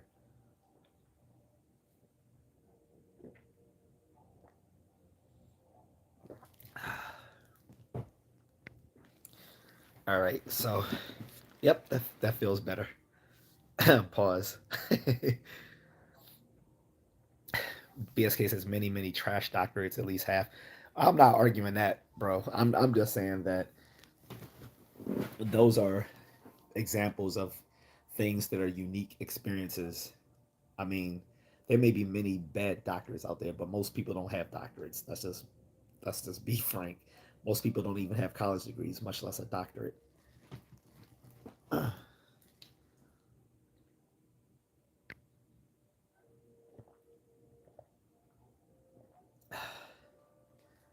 Um,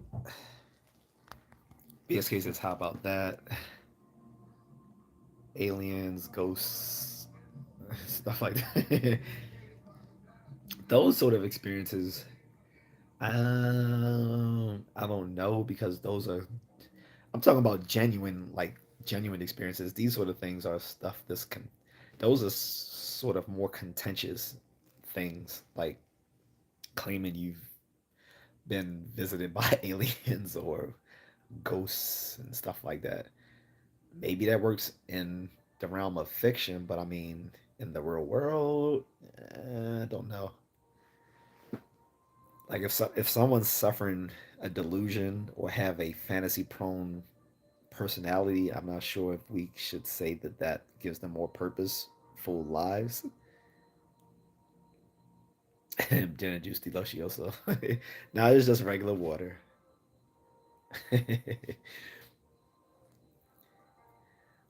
But yeah, um, at the 2 hour mark, guys, I'm gonna bounce so I can go eat, and I might have to do some chores for someone. Although I really am not looking forward to doing that this late. I don't know why someone would ask me to do something in the late evening. Like that's crazy. But yeah. But again, don't get caught with the doctors and stuff. I was just using that as an example. Like I said, there's a whole bunch of different examples of unique experiences people can talk about, like becoming a polyglot where you can speak like 10 languages and stuff like that. That's amazing. That would be something unique and or like I said, visiting all 7 continents. A lot of people have not done that. Most people have not done that. Shoot, there's some people that never even left their own country, much less visited all 7 continents. Uh, so things like that. Like I said, winning a Nobel Prize, um, becoming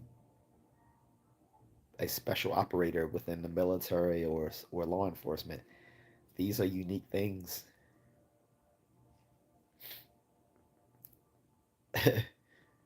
BSK says they want cops to roll you up. Don't go. No. I'm just hungry, and I promised a cousin that I would help them do something. I'm just saying this. Don't feel like doing something so late since I like getting up early so I can do my thing before I go to work. And I was like, it's kind of inconsiderate to ask me to do something like 9, 10 p.m. at night. Like that's crazy. Like moving stuff at night. BSK says Obama got one 2009. Yeah. Oh, and then a lot of people, like I said, got caught up with the term quixotic, and that's just a fancy term for talking about things that are weird or unrealistic and or impractical, stuff like that. GJC says I found real purpose when I was a manager at work. I helped people move up, got them time off for important events, talked them through hard time. Now I'm an analyst and it's dull. Have you ever considered of going back to that, or is that would that be a step down from what you currently do?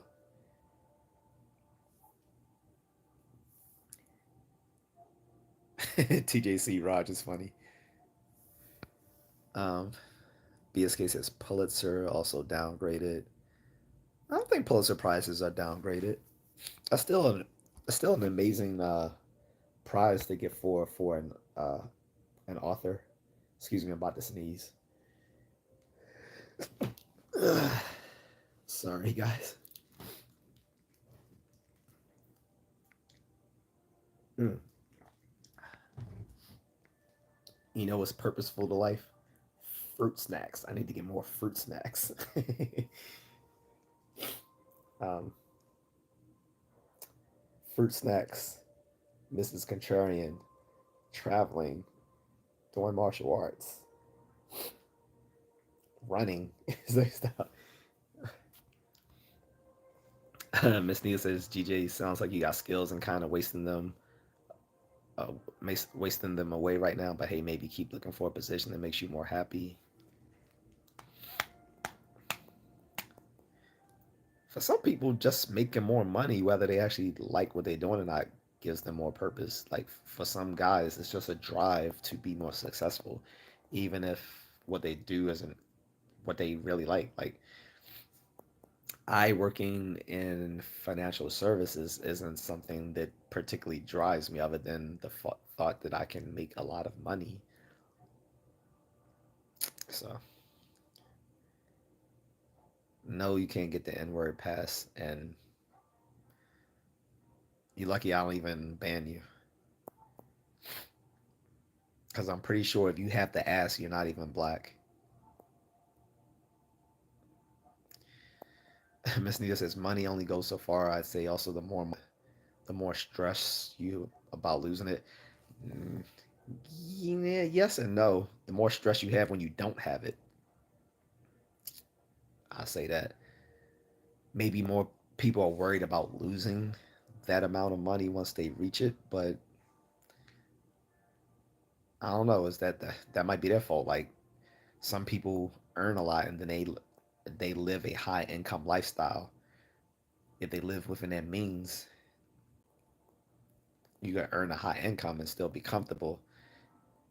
Um, Even if you lose it, like if you earn a high income but you're instantly broke, if you lose it, that means you're not wealthy. You're just living a high income lifestyle. Whereas a wealthy person can afford to lose their job for like a year or two and still be perfectly okay. So um, I'd rather have the money and worry about losing it than not having the money and struggle even harder. GJC says I took this analyst role to the add to the resume and learn skill sets. I did it and trying to get back to leadership. Okay. BSK says I'm around wealth maybe 290 days annually. They call it comfortable. Right. Um, so like I said, for some people, the drive to earn a lot of money can be purposeful. Um, I wouldn't say so, but again, that gets into that whole thought process of Nietzsche warning us about people using certain things that people think are meaningful to them to get them to do things for them. Like I said, whether we talk about spiritual leaders, political leaders, people promising you financial success, these are all the things that we should be very cynical about.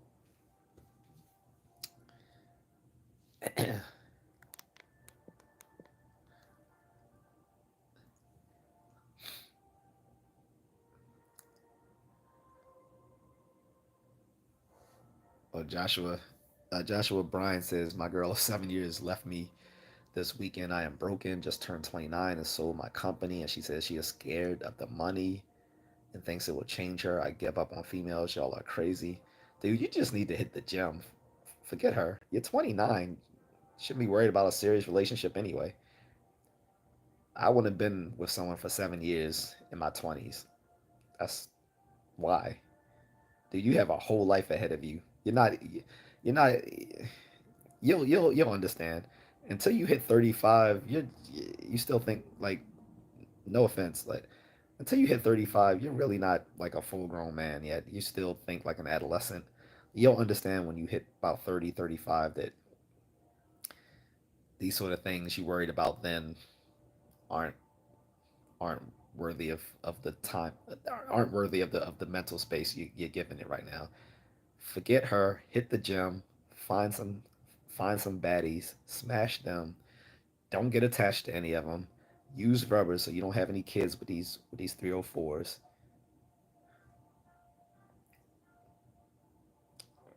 That's it. Don't like you're too young to be trying to have a meaningful relationship with someone. Gonna ruin your life. Stack your ends. Become a better man first. Then worry about having someone under your arm.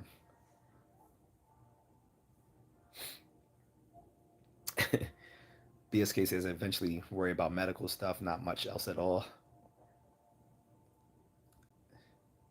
Joshua Bryan says only $6 million too. She acting like it's $100. Dude, again, you need to get her off your mind. You wasted 7 years of you wasted 7 years of your 20s with one woman. In your 20s, you should have been 20s. You should have been getting it in. Like I appreciate the fact that you are you know a monogamous man. That shows character. However, I think it's misplaced at your age to be so monogamous because in your 20s you need to be building yourself, not worrying about some girlfriend. Too many guys have made that mistake and messed up their lives, living their lives for women in their 20s. In your 20s, you need to be living for you. You need to be making money, going to school, earning a trade, and and through those processes, eventually saving and investing money, becoming a better man, those sorts of things. Worry about a girl later. They come and they go.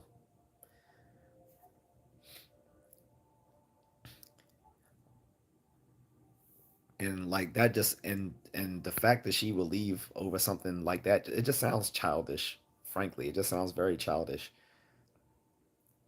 You should have been like, all right, bet, save me some money, bye, bitch. Like, seriously, get go to the gym, get over it. Go to the gym, go go to an MMA class, and you know get punched a few times. Do some push-ups. That'll get that girl out of your head pretty quickly when you're actually doing stuff for you. Forget her. I mean, I'm pretty sure her pussy ain't golden. So, and yes, I'm pretty blunt. If you're new to my channel,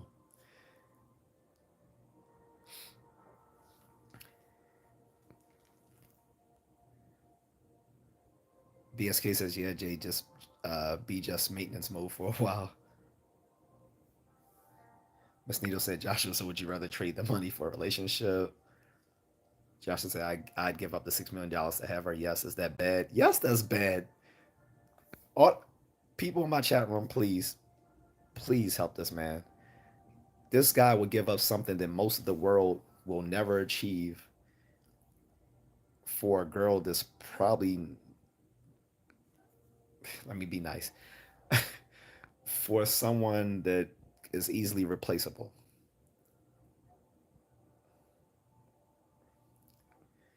Unless she was created out of the force and chosen to be with you, she's not unique in any sense. The fact that you would even give up something tangible to you're not in the right mind space. You need to go hit the gym, and or sign up for some MMA or Muay Thai or kickboxing. Get get your mind right, because that sounds crazy. Miss Nita says you earned it though, not hating on you or anything. BSK says, dude, if you got even half a million net worth at 29, you'd be a 1% dude. He doesn't get it, BSK. He doesn't get it. Like I said, he still thinks like a child. That's why I said men under the age of 35 shouldn't be seeking like long term relationships.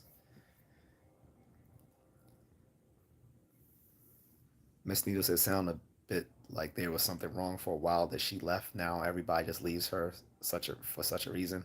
Again, he's fallen into that trap like the guy in my picture, Don Quixote, a middle aged man who fancied himself a knight, aka Simp, who goes out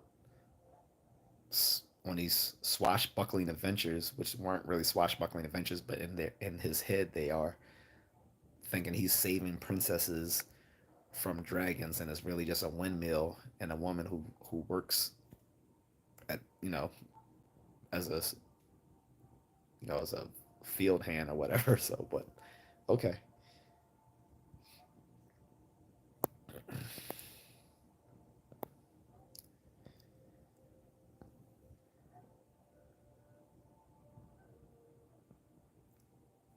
GJC said she did him a favor. That's what I'm trying to impart on him. She did him a favor by leaving.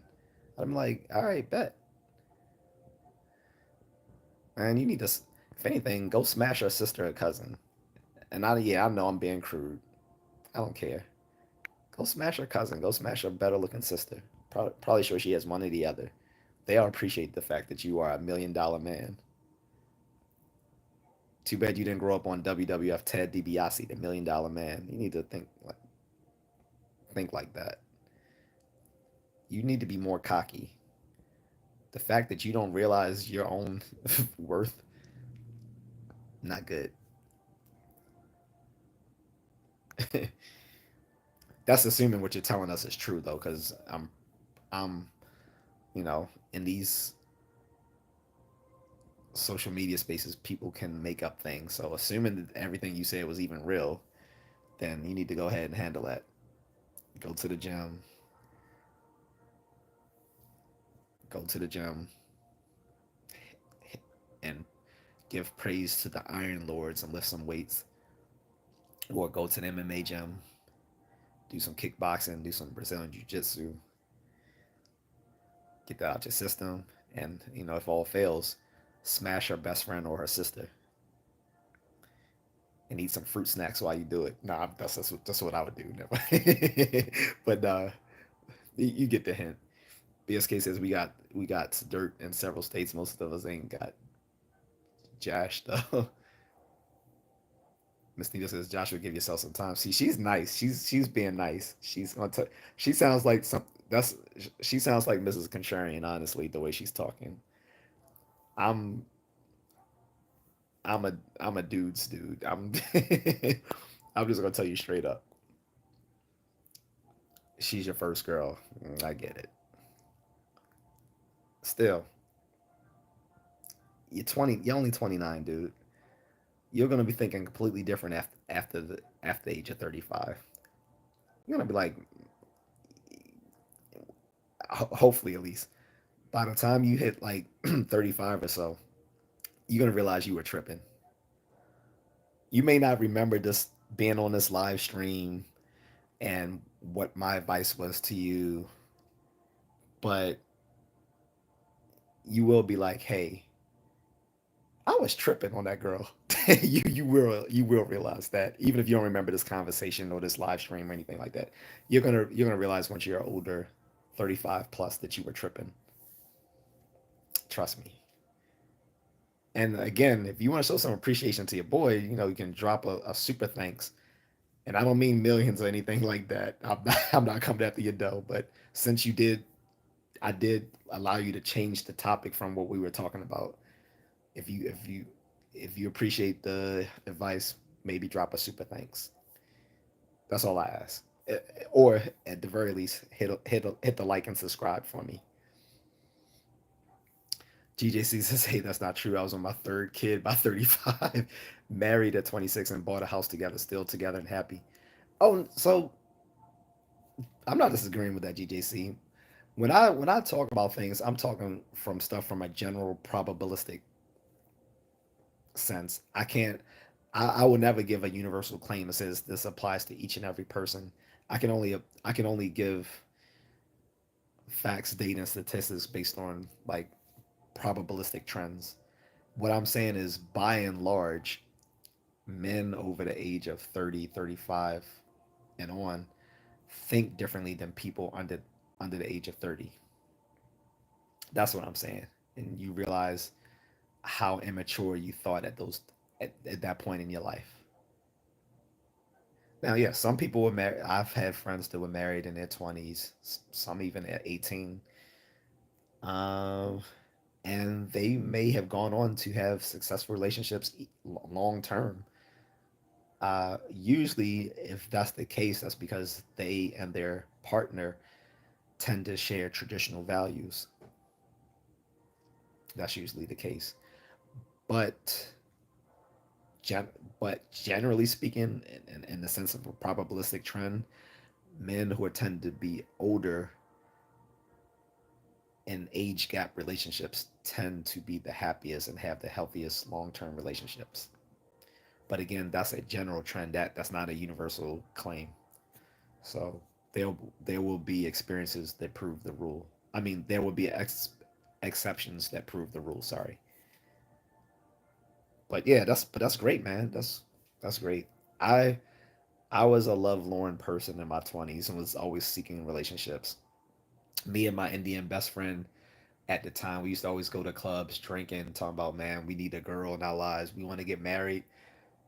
And I realize now that was so goofy. Like I should have been in my 20s. I should have just been enjoying myself. But I'm at like the best clubs in DC at the time in the early 2000s. Like uh, excuse me, like DC. What was it Club Love and all these places, and sitting there like drinking, talking about. And yeah, I used to drink back then. I don't now. I haven't drank in over 20 years. But yeah, back in the clubs, just knocking down drinks because they were free drinks before what before 11 or 12. What I think before 11. And luckily, my Indian friend used to always get us to the club early so we could get our free drinks. And just drinking. We talk about, man, we need a girl. At least unlike him, I used to tell him, bro, you're not gonna find a wifey in the club, dude. I was like, stop trying to find wifey in the club. I said, these Indian girls you find in the club, man. I said, these aren't wifeys. I said, these are these are fun girls. He's like, yeah, you're right, you're right. So it took him a while. He finally realized I was right, and he actually, I think, went onto this dating website or something just for like South Asian Indian people and found a wife. Um, this girl who was from India, but I think living in California at the time. They connected, and this is why, like again, we're still in our 20s. And I remember the first time they actually were going to speak on the phone, like you know, in real time. He was nervous, so we're at the bar, club, whatever. Again, he calls her. He's like, "Yo, can you say something to her?" He's, I'm kind of nervous. I was like, "All right, I got you, I got you." I was like, "Hey, what's up, such and such?" Yeah, my man. Yeah, he's been talking about you a lot. He really, he's really into you. He's here with me right now. He just wanted me to kind of, introduce him to you first before he gets on the phone, since it's the first time you guys actually talk, man. He just wants to put his best foot forward or whatever. And she's like, okay, cool, I get it. I put him on there. Smooth thing. They're married now. They got what, 4 kids? He might have had more since then, but last time I checked, he has 4 kids and been going strong. And they married in their 20s. Again, that's that's not typical of most folks, but again, that'll happen when you have a relationship built on traditional values, which has kind of been poo-pooed upon in America. But GJC, you're in Canada, so maybe it's different. BSK says run for POTUS. Well, he's Canadian, he can't be president, uh, which is weird because guess who else used to live in Canada, but I guess she's American. No, I'm sorry, I promise no politics. GJC says I'm way too young to be president. Well, you can't be president in America anyway if you're Canadian, but if you're 35, you can be president here. I think our youngest president was JFK. He was still in his 30s when he got into office. I think he was like 36, maybe 38, something like that. Miss Needle says, Joshua, yeah, just get yourself back together and don't use other people to distract yourself, at least in my opinion. BSK says, if you really got bank, you need a CPA. Fiduciary help, son. Forgets the booty. I'm pretty sure if he amassed that amount of money, BSK, that he on the financial side, I'm pretty sure he squared away. I'm assuming because you probably wouldn't keep that amount of money very long if you didn't have some sort of economic sense. So we're gonna assume that he's on the up and up with that. J.A.C says Josh overcame business challenges to find success, and now he has personal challenges to overcome. Yeah, somebody take that man to a brothel. Somebody take that man to a brothel.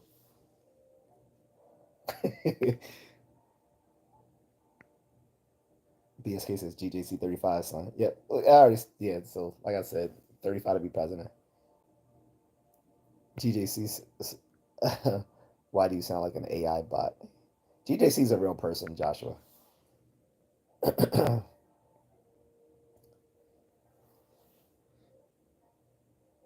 And Miss Nita says, I highly disagree with living a wild lifestyle. You're going to create yourself more problems.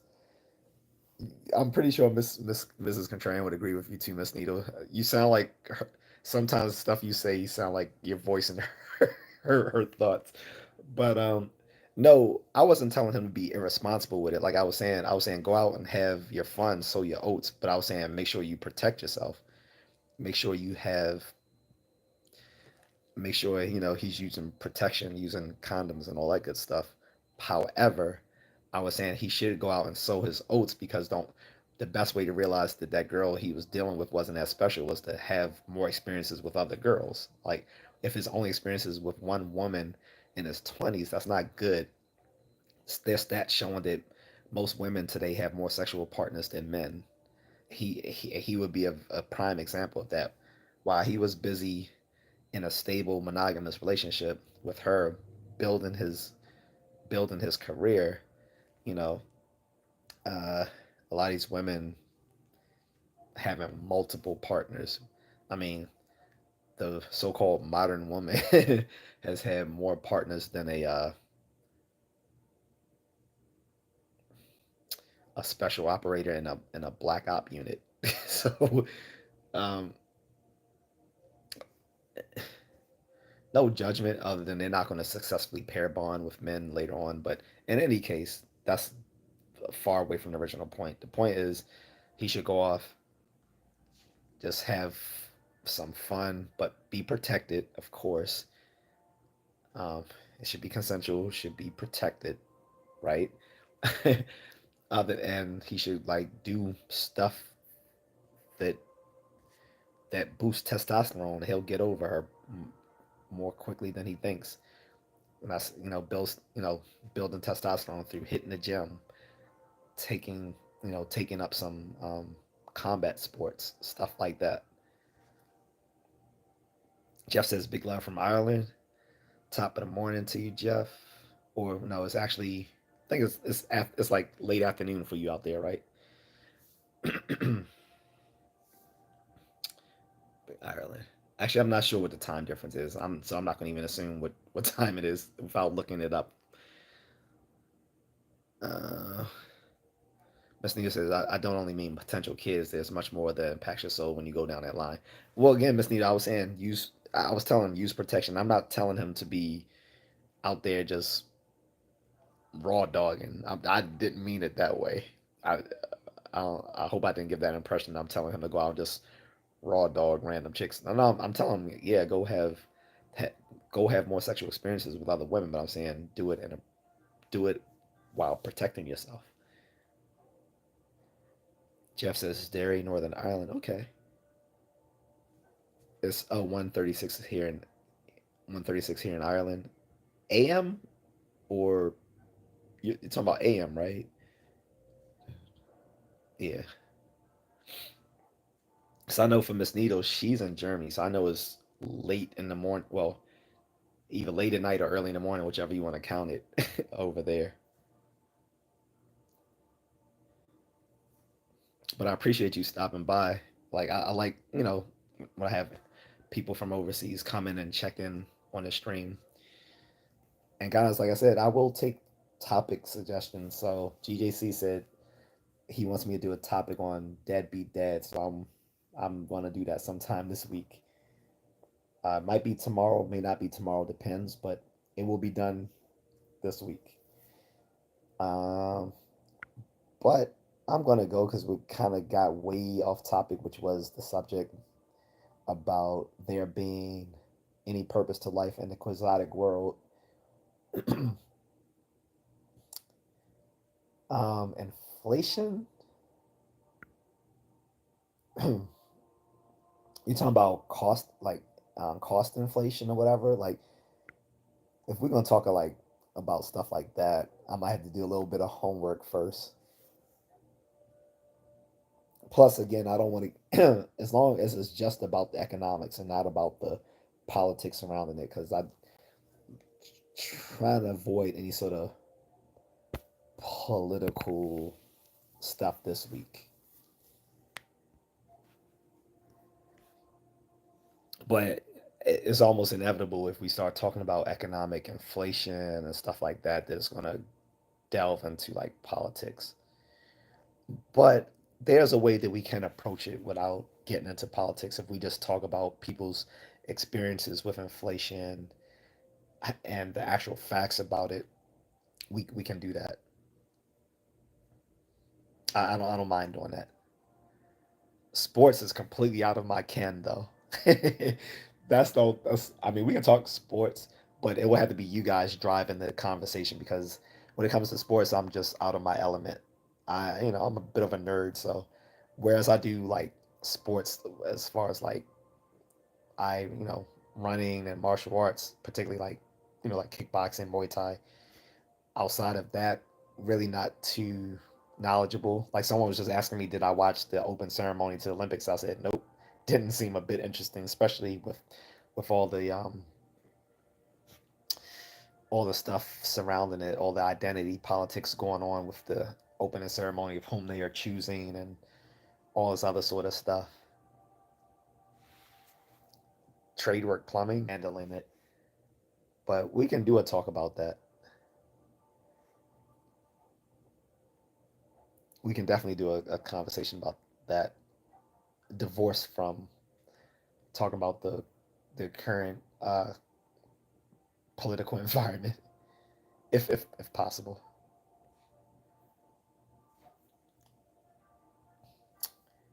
But yeah, guys, I'm about to go. Like I said, unless anyone else had any questions or they wanted to agree or disagree as far as what I said about whether there being any purpose to life in the quixotic world, and I phrased it that way on purpose because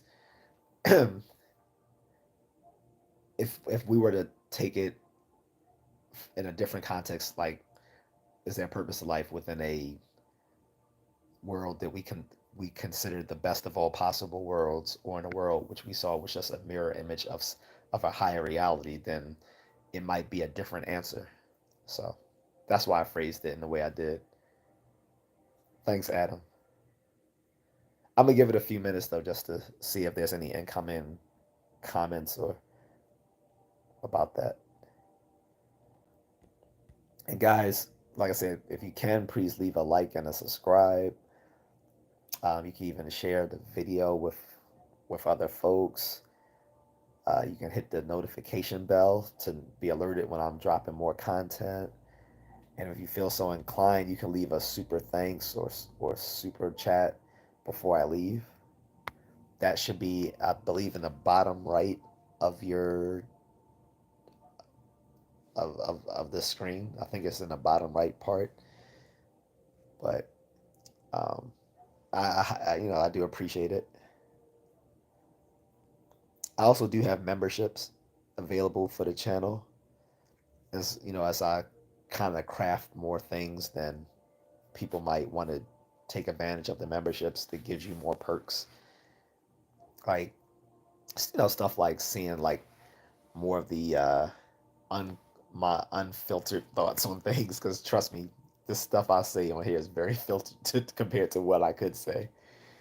Um, and or they might want to see me actually be more nerdy than I allow myself to be on here. Like I try to take a lot of the jargon out of what I talk about when I'm talking about specific things like philosophy or cognitive science or talking about martial arts and stuff like that. So, other than that, I think it's a wrap, guys.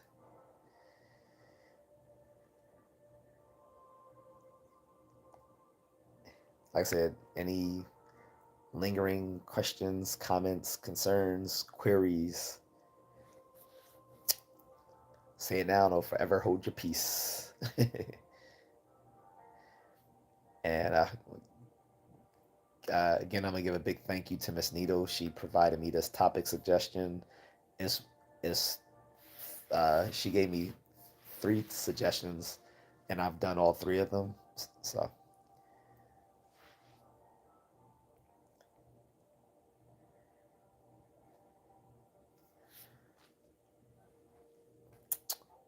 but yeah, I think that's it. I don't see any other things coming in.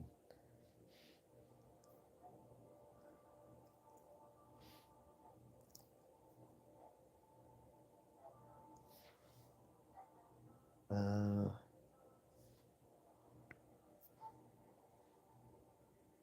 Give me a second, guys. I'm just gonna play with something really quick, see how this works. Oh, all right. So, all right, I'm gonna end it here.